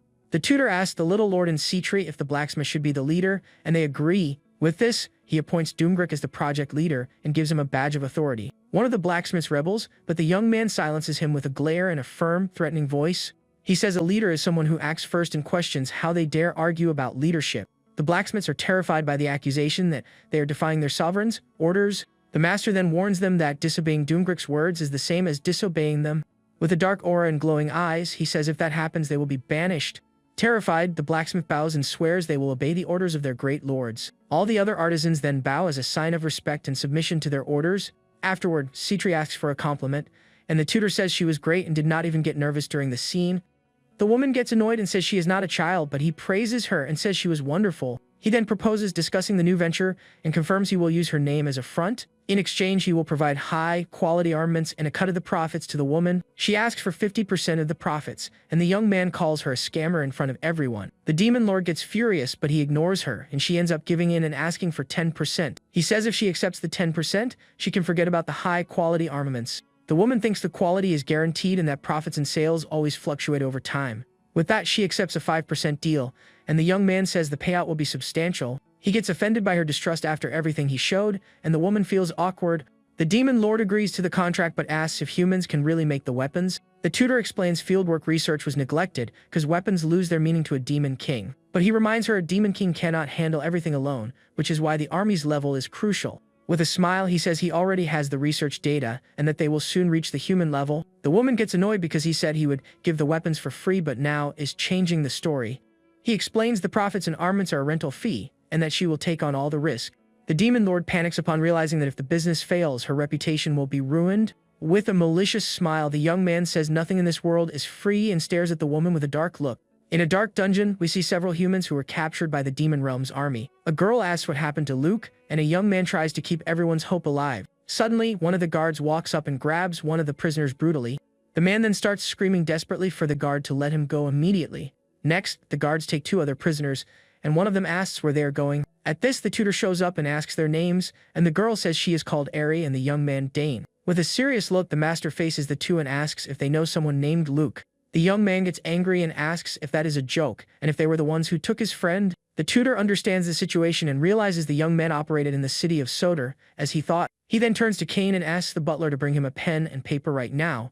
The young man shows a drawing to the prisoners and asks if they recognize that person. They are shocked to see the drawing and ask how he knows who the young adventurer is. The master asks if he was in the operation, and Kane confirms he sent him to the city of Sodor. With an evil smile on his face, he thinks incredible luck just fell right into his lap. He then tells Kane to take the 2 to his office and turns around to leave the place.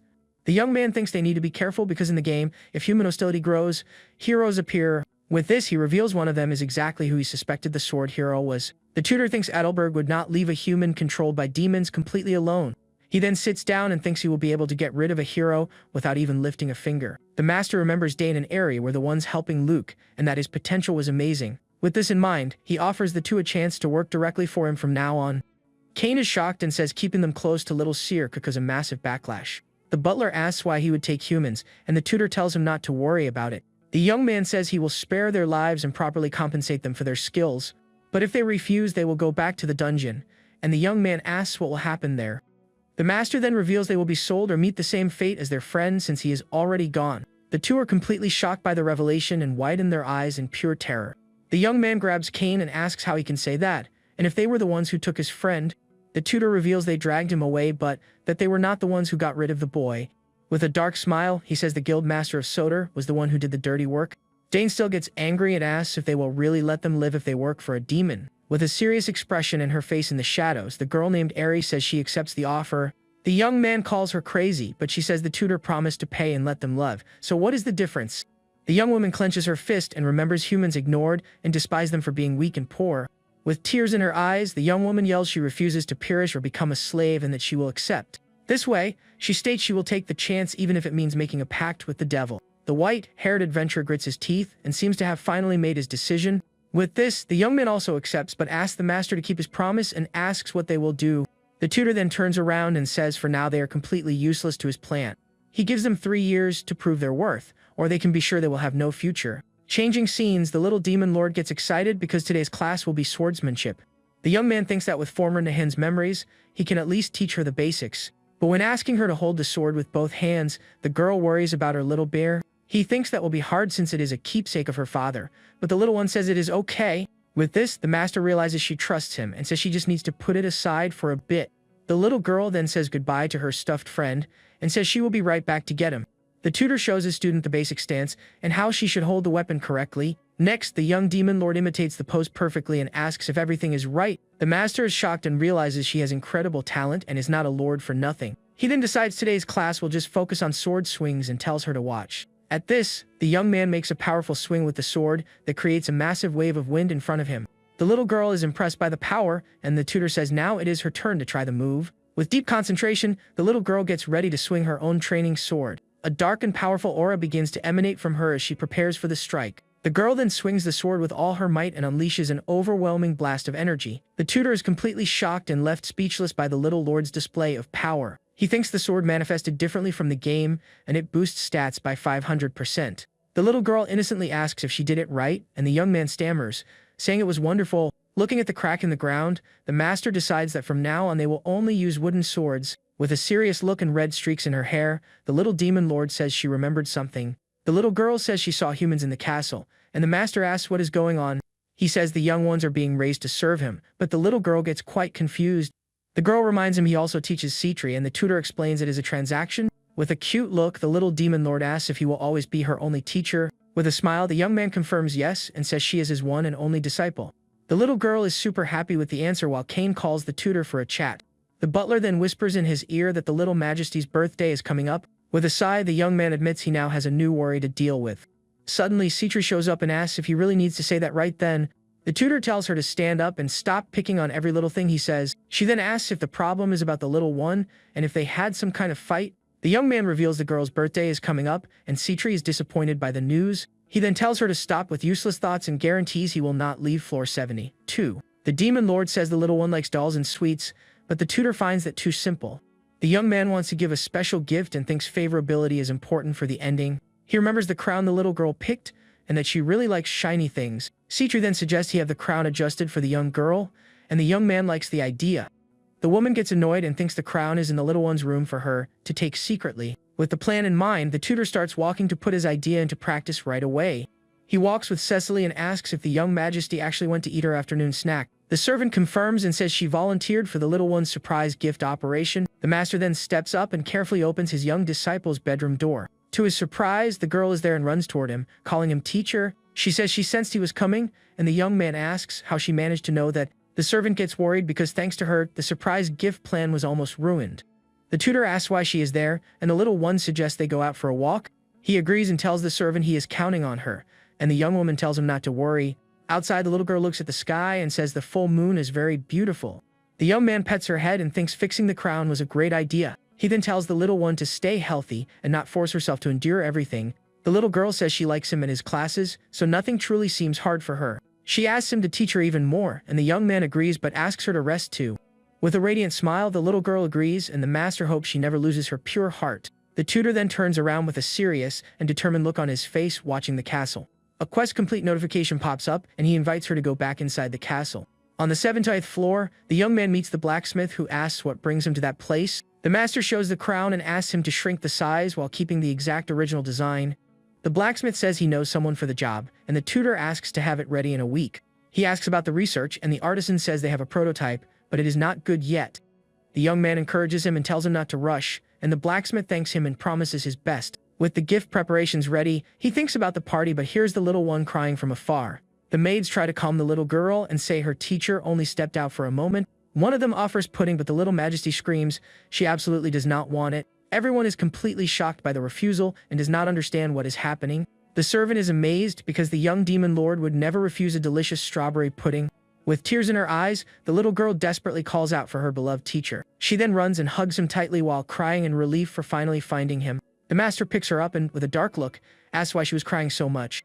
The maids explain she looked for him and thought her tutor had gone away forever. With a smile, the young man apologizes for leaving without saying anything and invites her inside the castle. Sitting on the throne with her on his lap, he asks what worried her so much she ended up crying. The little demon lord says with tears in her eyes she was afraid he would leave her. The tutor comforts her and promises to take care of her until she grows up and reaches the top of the realm. The little girl then asks if when she reaches the top, he will leave her all alone. The young man is left speechless because he cannot tell her the truth about wanting to go back home. He then lies and says he will never leave her, and the little one asks if he is telling the truth. The tutor suggests they eat some pudding together, but the girl notices he lied for the first time. She thinks when he reaches his goal, he will definitely leave her, and that cannot happen. With a determined look, the young demon lord decides she will work hard so he never goes away.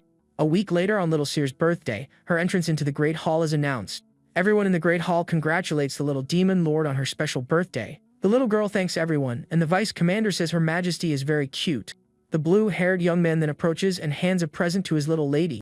With her eyes shining with happiness, the girl opens the gift and says thank you with a smile. Suddenly, Citri arrives and says the gift is modest, and the tutor asks about hers. With a confident smile, the woman orders her servants to bring the gift she prepared. The master is shocked and wonders if that is really his small and dedicated student. The demon lord then reveals a golden statue of the girl and says a king needs dignity. The tutor is surprised by her thoughts, and the woman asks if that was a compliment. Little Seer loves the statue and thanks her new ally with a thumbs up and a smile. With a mysterious look, the young man says now it is his turn and calls for blacksmith Doomgrick. The artisan hands a box to the master, and the little girl hands her bear to the butler. Kane is shocked to see the little majesty gave away her most precious toy. With a smile, the girl asks if she can open it, and her teacher agrees with a nod. Upon opening the box, an intense golden light illuminates the little girl's face with a magical glow. From inside the box, she pulls out a beautiful gold crown with shiny red stones. With the gift on her head, the little one thanks her master with a radiant and happy smile. Somewhere else, a man asks a duke where he got such good merchandise. On floor 69, a merchant is impressed by the quality of a sword. Another offers double the price, but the duke says he holds exclusive selling rights. The merchant is shocked by the monopoly, and the duke warns that the market will change. He then orders rumors spread about a special auction across the realm's upper floors. The young man guarantees people in high places are always hungry for new toys. Kane hands a letter to the tutor and informs him it is an invitation to an auction for captives. The butler says the duke is using his head, and the master thinks just watching will be boring. With a mischievous smile, the young man decides maybe he will take those two with him to the auction. Days later, they arrive at the shop, and little Seer is impressed by the size of the place. She gets excited over the shiny things, and the two humans wonder why they were brought along. The duke welcomes them, and the tutor asks if he has any magical tools for them to see. While heading down the stairs, the girl named Eri calls out to the master with a shy voice. The shop owner asks if they are captives, and the tutor tells him not to worry about it. They then enter a room, and the young man is impressed by the amount of weapons. The white-haired adventurer is shocked and realizes they are all magical tools. He says they are all high level, and the girl agrees they are top quality. The master says if they see something useful, they can pick one item each, and the young man is shocked. The young lady then approaches and picks up a glowing ring that seems to have caught her eye. The tutor says since she cannot generate mana, the artifact that stores it is safe for her. The little demon lord stares at the teacher and wonders if he is testing her somehow. The young man turns to his student and asks if she also wants to pick an item for herself. The little girl then grabs a necklace and says she liked it because it is the shiniest one in the place. The master notices the necklace has a protection spell and says it is a great choice. With this, he tells the shop owner the payment will be made by the 72nd floor. The man says they will arrive on time if they leave now, and the tutor agrees to depart. He calls the two to tag along, and the young man thinks the master will truly take responsibility. At the auction, the host announces a perfect item for summer, leaving everyone eager. Next, he announces human captives, and the starting bid begins at 5 coins of gold. The pink-haired girl realizes that is a warning for them, and her friend agrees. The tutor thinks the duke used his head well to solve the supply problems. The two humans watch the captives and think they could have fetched a high price. Little Seer asks why they sell humans, and the master says he needs subordinates. With a smile, the girl says she trusts him and that it is okay if he thinks it is the right thing. The young man then turns to his new servants and asks if they regret their decision. The two look at each other with a serious and determined look and do not answer the tutor's question. They watch the captive being sold and think they could have met the same fate as him. With a dark smile, the master says he will count on them from now on. A bright, magical light emanates from the little demon lord while she trains her powers. The little girl turns around and faces her teacher with a confident look and a smile on her face. The master praises her for getting much better at storing mana, and she floats over to him. 5 years later, little Seer grew up and became a strong and powerful young woman. The tutor suggests changing classrooms, and she asks if they are going somewhere fun. The tutor says the lesson is necessary, but Seer complains that if it is official, he should handle it. He then asks if she knows what day it is and reveals their weapons contract is ending. The young woman understands they were contacted, but the master says they do not need to accept, and she questions it. With a clever look, she says they already have enough channels and other merchants are mad. At this, the young man finishes saying that by giving hope to others, they will get much better terms. The master praises her judgment and says they will still give advantages to the old partners. The demon lord then remembers she heard the human realm is in a huge uproar. We then see the northern conflict that started through the Northern Alliance and the Bismarck Empire. But the tutor reveals that is not the biggest reason and asks if she remembers the original plan. The young woman recalls he said he would destroy Lord Dentalion's entire credit. With an evil smile, the young man states the time has finally come to strike for real. In a meeting, he tells the merchants the contract will not be renewed, and they agree. However, the young man holds up a document and says he would like to make a new offer in exchange. He then shows a paper to the group of merchants, who look at everything very closely. The duke reads that if they spread rumors, the tutor will provide them with more prisoners and captives. The man asks if the information is true, and the master threatens him for doubting his word. The merchant thinks he will become Dantalion's enemy, but cutting ties with the tutor is madness. The demon lord questions the pressure, and he says trust took time to be built. The man thinks the deals are vital, and that this is the preparation he needed. With this, they accept, and Citri asks if the information is real because Dantalion is not careless. The young man says if she knew something, she should have warned them about a way before. The woman gets annoyed and says he knows very well the reason she does not visit their floor. Seer glares at her with a scary look, and Citri agrees to visit more and asks what to do. The master then tells her to carry on as usual and that the rest will sort itself out. Changing scenes, we go to the 69th floor in Demon Lord Dantalion's castle. A man reads a newspaper about the suspicions of sales of weapons manufactured by Dantalion. Completely furious, the Demon Lord's subordinate wonders who discovered all of that. His weapons business was hit hard by the high-quality equipment from floor 70.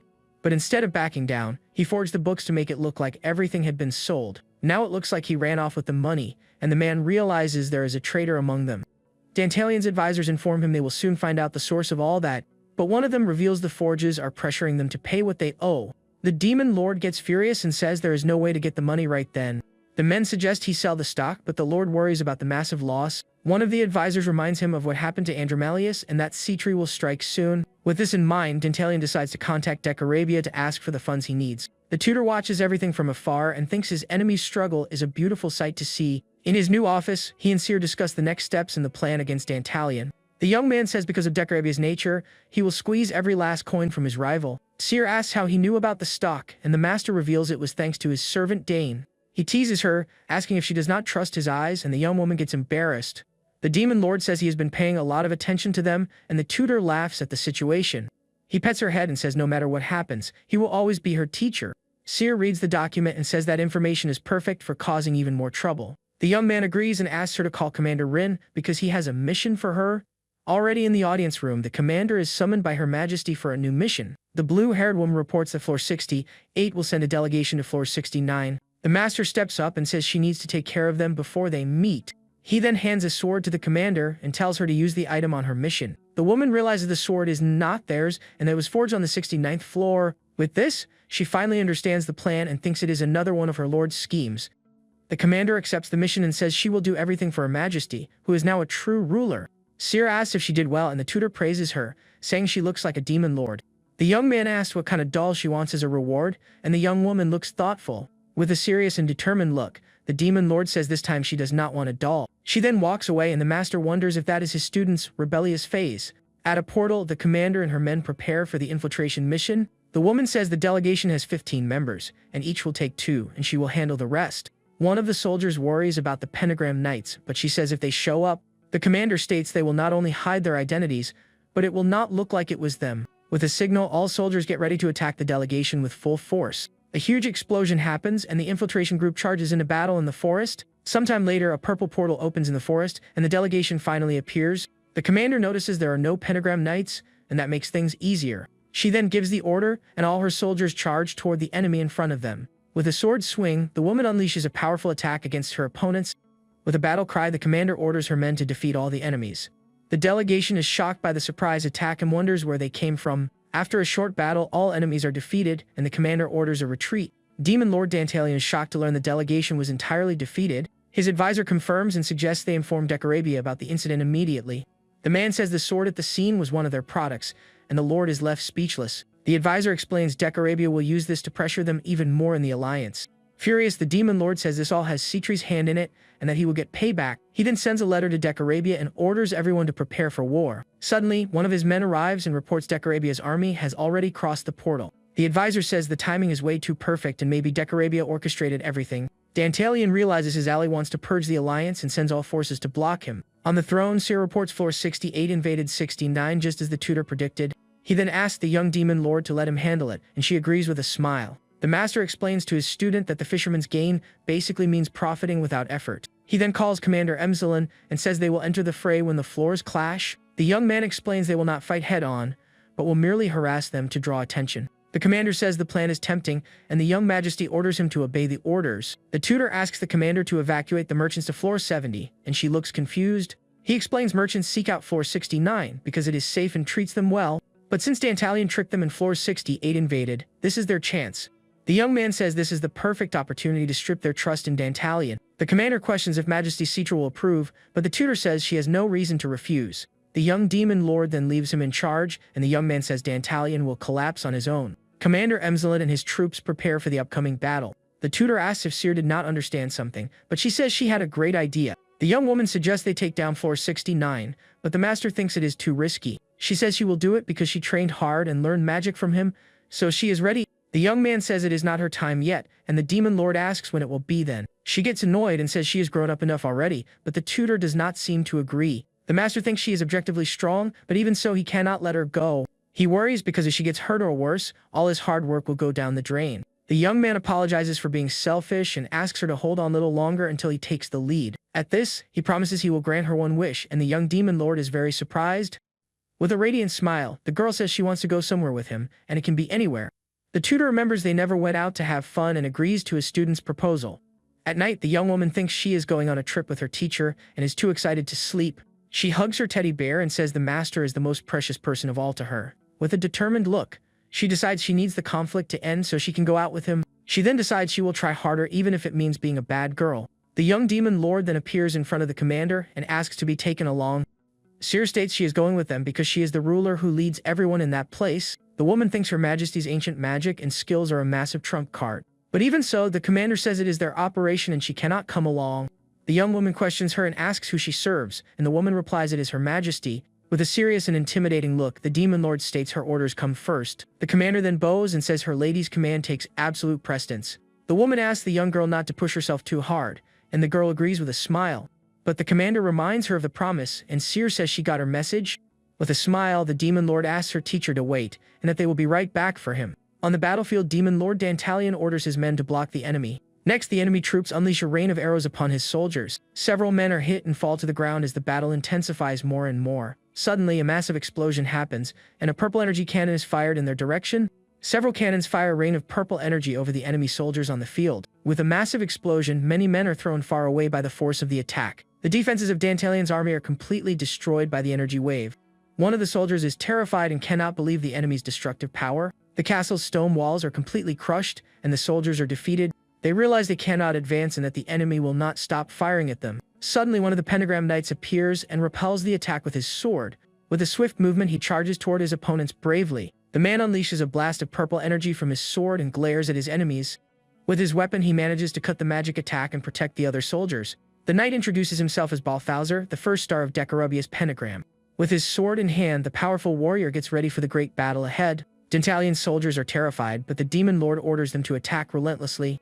With a confident smile, Dantalion prepares to use his most powerful magic. A green magic circle appears and he summons hellfire to incinerate his enemies. A massive explosion of green fire happens and strikes the battlefield forcefully. The knight watches the attack and braces for what is coming with a serious look. Next, Balthazar is completely consumed by the flames, and the soldiers shout his name.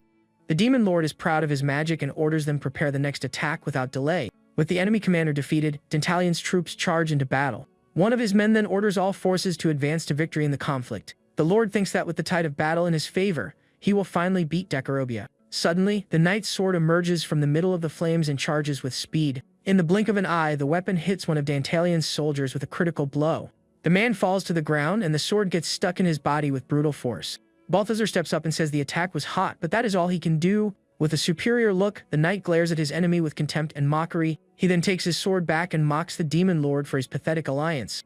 The knight says he could never match the great and powerful Decarabia. Furious, the demon lord calls him a useless insect and accuses him of surviving only because of his armor. The knight tells him to blame his own weakness for failing to pierce his armor. He then says since his enemy has nothing left to show, it is about time to end this. A massive explosion of energy happens, and the knight is thrown back by the force of the attack. Balthazar manages to dodge the blow at the very last second and faces his new opponent in front of him. Suddenly, a mysterious figure appears and the knight asks who he is and why he is there. With a confident smile, the young demon lord Seer introduces herself to her opponent. Demon Lord Dantalion wonders why she is there, and if she came to help him in the battle. She approaches the knight and says it is an honor he remembers her name so well. With a serious look, the young woman says he is in the way, and that she will handle him herself. The knight then decides he will conquer floor 72 to please his lord. With a red glow in her hair, the demon lord gets ready to use her magic. She then points at the knight and, with the word ignite, summons her dark power. A giant fire skull charges toward Balthazar with impressive speed. The knight is shocked to see she managed to cast the spell without an incantation. He notices his armor is already burning and that her power is unmatched compared to Dantalion. But even so, he refuses to lose to magic and repels the attack with his sword. The young demon lord charges with absurd speed and stares at him with a serious look. With a quick and precise strike, she defeats him, and the knight falls to the ground unresponsive. The demon lord is shocked and cannot believe she defeated him without even being seen. Suddenly, the commander and her troops arrive and call for Her Majesty on the battlefield. The woman scolds her for advancing alone, and the young demon lord greets her with a smile. The commander then recognizes the knight and realizes Her Majesty truly defeated him. She warns her that a war with floor 68 is now totally inevitable. But Seer says they can just take everyone down, and that way no one will know anything. The commander warns her those are not all of them, and the other pentagrams must already know. With a malicious smile, the Demon Lord suggests they place all the blame on floor 69. Demon Lord Dantalion watches the scene from afar and feels the young woman's terrifying aura. She says with so many witnesses, they can just settle things with Dantalion. Seer reveals her master taught her not to hesitate, and the commander says she learned well. With a smile, the young woman asks the commander to look after the soldiers, and she agrees to the order. The commander orders all her forces to prepare for the great battle ahead. Dantalion thinks floor 72 will help him and thinks of a reward. A dark and powerful aura emanates from the young Demon Lord as she prepares for the strike. With a wave of her hand, she unleashes an overwhelming sphere of dark energy. The attack charges toward the Demon Lord's castle with incredible speed. Next, a massive explosion happens and destroys part of the castle's watchtower. Fallen on the ground, Dantalion yells and asks why the young Demon Lord attacked him. Seer says she protected the castle with her strength and will do whatever she wants with it now. The man catches her intent and tries to use his magic to counterattack the blow, but he wonders why his magic is not working and despairs over the situation. With a superior look, the young woman tells him not to fight and that he can join her or fall. The Demon Lord says he will work for her and that in exchange he will have protection and security. The commander thinks maybe she should ally with her to guarantee her own survival. Desperate, the man surrenders and begs her to stop the relentless attack. With a victorious smile, the young woman proposes they draft the peace treaty immediately. In a conference room, they gather to finalize the terms of the new agreement. The commander questions Seer's decision and reminds her it went against the tutor's advice. The Demon Lord gets nervous and wonders if the master will be disappointed in her. Suddenly, the door bursts open and the tutor invades the hall calling for his student in a fury. Everyone in the room is shocked by the sudden and unexpected appearance of the furious young man. The master approaches Seer with a dark look, and the young woman is left speechless. She tries to explain herself, but he interrupts her with a tight hug full of relief. With the girl in his arms, the young man says he is very relieved she is safe and sound. The young woman feels awkward and apologizes for disobeying his direct orders. Cain reveals Her Majesty went to the battlefield, and the tutor is shocked by the news. The young man cannot believe she disobeyed him and runs to the portal to go after her. He wonders if he did something wrong but realizes that is not important right now. The tutor worries and thinks about what he would do if his little student somehow got hurt. He then arrives at the battlefield and finds her safe and sound after the great fight. The master glares at her with a dark look, and the young woman gets scared of her teacher's reaction. The Demon Lord feels awkward and tries to explain herself to her furious master. He hugs her and says he is relieved she is okay, and the young woman is left speechless. Seer feels awkward and asks if he can let her go, but he does not seem to want to. The tutor asks everyone to leave, and Dantalion gets annoyed by the young man's boldness. With a dark look and red eyes, the master unleashes his era and orders everyone out. The Demon Lord is shocked by the terrifying man and wonders what he is. With everyone out, the young man asks what happened, and the young woman says she just wanted to help. She brags about conquering floor 69 and defeating Balthazar. The master praises her but reminds her of the responsibility she has as a Demon Lord. He also says he did not want her to reveal her power, and the young woman asks the reason. The tutor reminds her that information is power, and she grabs the peace treaty for him to read. The young man reads they will leave floor 72 to Dantalion and make 69 their new base. He praises the plan and says she handled everything very cleanly and efficiently. The Demon Lord asks about her wish, and the master agrees to take her out for a walk. But he reminds her they first need to deal with floor 68 in Decarabia. The tutor asks Dantalion the size of the enemy army, and he reveals the numbers. The young man finds the number high, and the Demon Lord thinks the informality is the problem. Dantalion says the numbers dropped by half, but there are still 150,000 left. The master asks about floor 69 soldiers, and the Lord admits few are left. Seer blames herself for the situation, but the tutor comforts her and tells her to think of it as a lesson. He says to fix the mess there is only one way, and he will handle it himself. In the castle of floor 68, the Demon Lord gets angry about his men's defeat. He yells at his knights and cannot believe they failed the mission. The men bow and ask for one more chance to defeat Dantalion once and for all. With a look of hatred, Decarabia orders them to also bring Seer's proof of defeat to him. He threatens them and says if they fail again, they will be the ones to pay the ultimate price. Sometime later, one of the knights admits he talked too much just to stay alive. The man named Cruach says he has no plan and that even Balthazar was defeated. Rubia says she does not know what happened since she was fighting elsewhere on the field. Cruach then says falling back was not a bad call if the opponent was Commander Rin. Cruach says it is surprising the young lord managed to gather such great strength. The knight suggests a pitched battle, but the other says there are only 3 of them left now. Rubia says Citri might be their ally, but she will not want a direct clash. Suddenly a soldier barges into the room and warns the enemy is attacking the castle. Everyone is shocked by the news and cannot believe what they just heard. Meanwhile, the tutor and the commander walk through a place, and he praises her good work. The woman asks if they can win without Citri's help, and the young man says he does not know. The commander is shocked because the master she knows is always very well calculated. He admits he used to be, but this time things got a little more complicated. The young man says this is the fastest way to minimize casualties in the conflict to come. He then tells the commander to stay with the soldiers, and she wonders if he will go alone. With a tap on her shoulder, the tutor reveals he will not and that he will take the two humans. He says he knows she does not trust them, and that is why he will put them to the test today. The master then turns to his new servants and asks them to prove their worth. The young man thinks he only defeated Andromalius because of the surprise attack he made. He knows his body is strong but does not know his limits, and that makes him anxious. The tutor remembers anxiety kept him away from fighting and that he will not get a second chance. Suddenly, one of the humans warns he senses enemies approaching right in front of them. The young man says they are everywhere and that it is a grand welcome party. With a dark look, he orders the two to support him and gets ready for combat. On the other side, one of the knights says the scouts reported the enemy has arrived, but he wonders if he is seeing right because it seems there is only one person in the valley. Cruach and the other knight agree that must be a trap for them. The knight suggests they might have run away, but the other says it makes no sense to come all the way here. Rubia says she feels no mana and therefore they must have really run away. The man thinks if they know Rubia is there, they might have avoided using magic. Annoyed, the woman flies up to check alone, and the other knight yells at her to wait. The young man gets angry and wonders if she wants to meet the same fate as Balthazar in battle. Flying through the skies, the woman calls the others wingless pests and says they are all the same. And so our story continues with new battles and challenges for our heroes in the realm. Rubia charges toward the tutor with impressive speed for the attack. She says he should have faced them head-on, and that she will show him the terror of harpies. With a dark smile, the young man just says the word pierce with a calm look. Suddenly, a giant stone spike emerges from the ground and hits the woman with force. She cannot believe she is fainting like that and is shocked by the situation. The woman then falls to the ground, and the other knight yells her name desperately. The two knights step up and ask who the man is that defeated their companion. With a dark and powerful aura, the tutor says they talk too much on a battlefield. Suddenly, a giant red eye appears in the sky and glares at the knights with fury. Next, a massive white whale emerges and gets ready to attack everyone on the field. The master then orders the creature, named Leviathan, to clear everything for him there. He thinks several factors decide a conflict, but there is one thing that can turn it all around. A giant red eye appears again and glares at the knights with a deathly look. That thing is an overwhelming force that can destroy everything and everyone in its path. With an evil smile, the young man orders Leviathan to do him a favor and clean up the mess. The creature then opens its mouth and prepares to devour all the enemies in front of it. The knights scream in terror but are completely overwhelmed by the crushing power. They beg for their lives, but there is nothing they can do against the creature. With a cry of pain, one of the knights is crushed by the great Leviathan's power.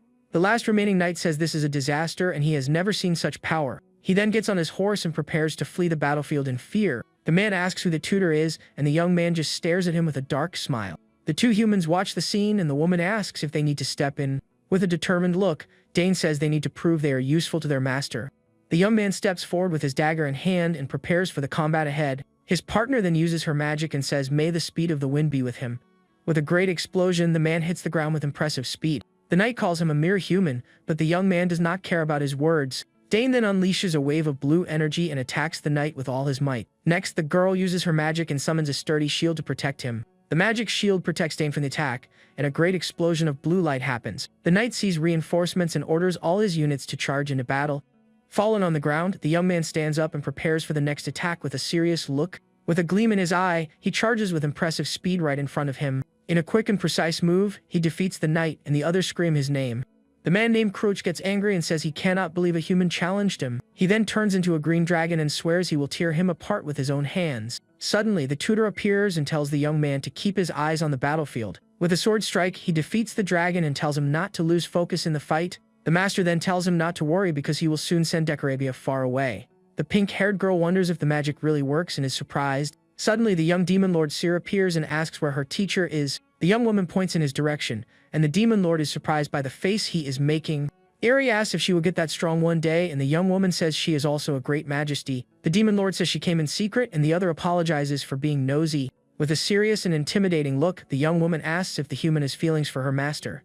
The pink-haired girl panics and says no, and that she was just scared of him. Suddenly, the tutor appears and calls for his student, who runs toward him with joy. The young man turns to his servants and says the young woman saved him, and he thanks her for that. He asks what brings her there, and the young woman says she came to welcome him back home. The master thanks her and thinks he cleared everything that could be a danger to his student. Petting her head, he tells her to finish things up with the commander, and she agrees. The tutor then praises his servants and says the 5 years of training paid off. He tells them to rest and says he will give them their own missions when they return. With floor 68 conquered, he thinks he only needs to find that thing. In a room, Demon Lord Decorabia is hurt and wonders what happened. Seer and the commander stare at him and say it is not that he is not stronger anymore, The commander thinks about how the tutor learned ancient magics that were supposed to be lost. The fallen man calls Seer a monster, and she gets angry at her enemy's insult. The commander reminds her the master told him to keep him alive, and the young woman restrains herself with anger. The demon lord asks what they plan to do with him, and the commander gets serious. Seer says she knows what to do, and the commander tries to stop her with a worried look. With an evil smile, the young woman says as long as she does not vanquish him, it is fine. Next, we see the demon lord all beaten up, and he begs her to stop. The demon lord is shocked and wonders why he is so weak and cannot handle anything. She then shifts the responsibility to the commander, and the woman agrees to the order. Suddenly, the tutor appears and asks what is going on, and the young woman gets startled. They try to play it off, but the young man notices something is wrong with the situation. He then points to the man on the ground and asks if that is not Lord Decarabia. The tutor tells her not to lie and be honest, and the young woman apologizes for what she did. The young man approaches and is shocked by the state of the demon lord fallen on the floor. He helps the man up, and the lord says he would rather be anywhere else at that moment. The commander asks why he kept him alive, and the young man says he is not like Dantalion. With a serious look, the master reveals he is not just letting him live, but will use him. He asks if Seer has ever heard of the Starlight Stone, and she confirms it is from floor 68. The tutor says only the lord and his closest ones know the location of the mines. He says the subordinates were taken down for being fierce and he had no choice. The young woman asks how he will get the information, and the tutor says he already knows how. Suddenly, Demon Lord Citri shows up and says she heard he needed her skills. She says she dropped everything to run over there, and the young man is left speechless by the appearance. With a dark look, the young Demon Lord stares at Citri, and the woman gets tense from the scene. She thinks if the tutor uses his skill in front of Seer, he will be in trouble. The young man then asks the commander to take the young woman out of there, and says he needs to concentrate. The Demon Lord agrees, and the tutor says they will wait outside the hall. Seer asks how Citri can find the mines, and the master says she has a unique skill. The woman approaches and says she wants to know something, and the man refuses to answer. She then asks him to tell her where the Starlight Stone mines are and uses her power. With her eyes glowing pink, she charms him, and the Demon Lord is left hypnotized. The woman knows it does not work on someone of equal rank, but in this state, he will yield. The man reveals the location, and as a reward, she scorches him with her flames. The tutor thanks her for the help, and Citri asks if he plans to sell the Starlight Stones. The woman reminds him she helped find the mine, and the young man says he already thought about sharing, but he teases her, saying now that she asked, he wants to change the terms of the deal. The young man says he will share if she lets everyone know the floor was conquered by the Majesty. He says it is only on paper but calls her shameless for taking a castle for free. The woman gets annoyed and says if he keeps this up, everyone will be on guard against her. The tutor laughs and asks if she really thought he was an idiot, and she gets furious. In exchange, he offers half the production, and the woman is shocked by the proposal. She thinks half the production is a risk definitely worth taking. With a handshake, they seal the deal, and the young Demon Lord watches everything. The young man remembers Seer was supposed to handle this, and Citri turns to speak to her. But the young woman glares at Citri with a dark look, and the woman feels awkward and steps back. She then says goodbye and leaves, and the tutor wonders what got into her suddenly. He asks about the trip, and the young Demon Lord says she prefers to finish everything first. The young man then suggests she handle the aftermath, and he takes care of the stone mines. A little later, in the young woman's room, she thinks it has been a while since she held his hand. The Demon Lord knows she is no longer a child but still wants his attention. With a smile, she thinks that on their trip, she will hold his hand as much as she wants. At the mine, the gargoyle asks if the mine is abandoned, and the tutor says he told them to start late. He reveals he needs the creature's skill to find something specific in the mine. The master tells it to look for a gold bracelet, and the gargoyle agrees to the order. The young man says he does not know why the bracelet is there, and the creature gets the message. He thinks it is weird and makes no logical sense, but is just a random game item. The tutor looks at the mine and thinks no wonder Decarabia led like an oil king. With an evil smile, he celebrates that now half of all that income is theirs. The master gets ready because the news will reach the lower floors and he can build an army. Suddenly, the gargoyle calls him and says it found something that is not a Starlight Stone. With a glow in his hand, the young man uses extraction magic to grab the item. A green glow emanates from his hand, and he pulls the gold bracelet out of the stone wall. With the item in hand, a massive light explodes and fills the entire cave with its power. The young man takes the bracelet and praises the gargoyle's good work on its mission. He remembers the item's name is the ancient gold bracelet and that it boosted growth. With a curious look, an info screen pops up and describes the item's stats. The gargoyle asks him to withdraw his mana, and the master apologizes for the overwhelming power. The young man promises to be more careful, and the creature says it felt its body falling apart. Seer asks if they really need a magic mark seal, and the tutor says it is more reliable. The young woman threatens Dantalion, and he agrees to mark the contract with his glowing fingerprint. He then does it and says with a trembling look that he managed to do what she asked. With the glowing seal in her hand, Seer tells him to answer promptly from now on. The man agrees, and she says they are done, and the tutor praises the good work. He says now they just need to repair the castle and move in, and the young woman gets super excited. She asks to go to a quiet place with a nice view, and the young man agrees to prepare everything. The master then hands the bracelet to his student and says he got that ready for her. With eyes shining with happiness, the young demon lord thanks him for the gift. He tells her to wear the bracelet, and the girl thinks, just as she imagines, she cannot let him go. In a human city, the white-haired young man says it has been a while since he came back. The tutor tells them to disguise themselves as adventurers and investigate the drop and invasions. Dane tells his partner he will go to a city, and they will meet up once a month. The young woman asks if they will manage to blend in, and the young man tells her to listen closely. He knows it is hard but reminds her there is no one who remembers them there. The young man tells her to be careful and not mess with suspicious-looking types around. He then hands her an alert device and says to break it if anything happens. The young woman says thanks, and he says goodbye, saying he will see her in a month, and she gets annoyed. Suddenly, some men show up and tell her to hand over everything she has and leave. She asks why they are doing this, and one of the men says the country is in chaos. The man reveals the 5 great houses went crazy and are putting everyone on trial. One of the bandits glares at her and says they are burning down whole villages, and she is shocked. With the new information, the young woman realizes the situation is more serious than she thought. She wonders what happened in the Holy Kingdom and why things changed so much. The men glare at her with a threatening look and get ready for the imminent attack. The men think she does not know the situation, and she says she was in the mountains. They invite her to join them, but the young woman refuses and says she is perfectly fine. One of the men gets angry and says if the knights heard her, they would call her a witch. He reveals the Grand Temple announced the disappearances are caused by them. One of the men says he misses his daughter and that they purify the villages with fire. The pink-haired girl thinks something is wrong because the knights made a move without proof. One of the men reminds her the announcement came from the Grand Temple and that it is the Holy Kingdom. He says when the Pope speaks, everyone must obey, and she is shocked by the revelation. Changing scenes, we go to the Grand Temple of the Holy Kingdom on a starry night. In a bathroom, we see a shower running and a large amount of steam in the air. Suddenly, a man steps out of the shower and gets ready to meet someone important. A woman in bed asks how the investigation went, and the man greets her formally. Pope Cernius reveals they found demon collaborators all over the country. He thanks the woman for her help, and she praises him for the hard work he has done. The Pope then steps closer and says she is the only one who truly appreciates his efforts. With a malicious smile, the woman named Lily stares at him and calls him by his name.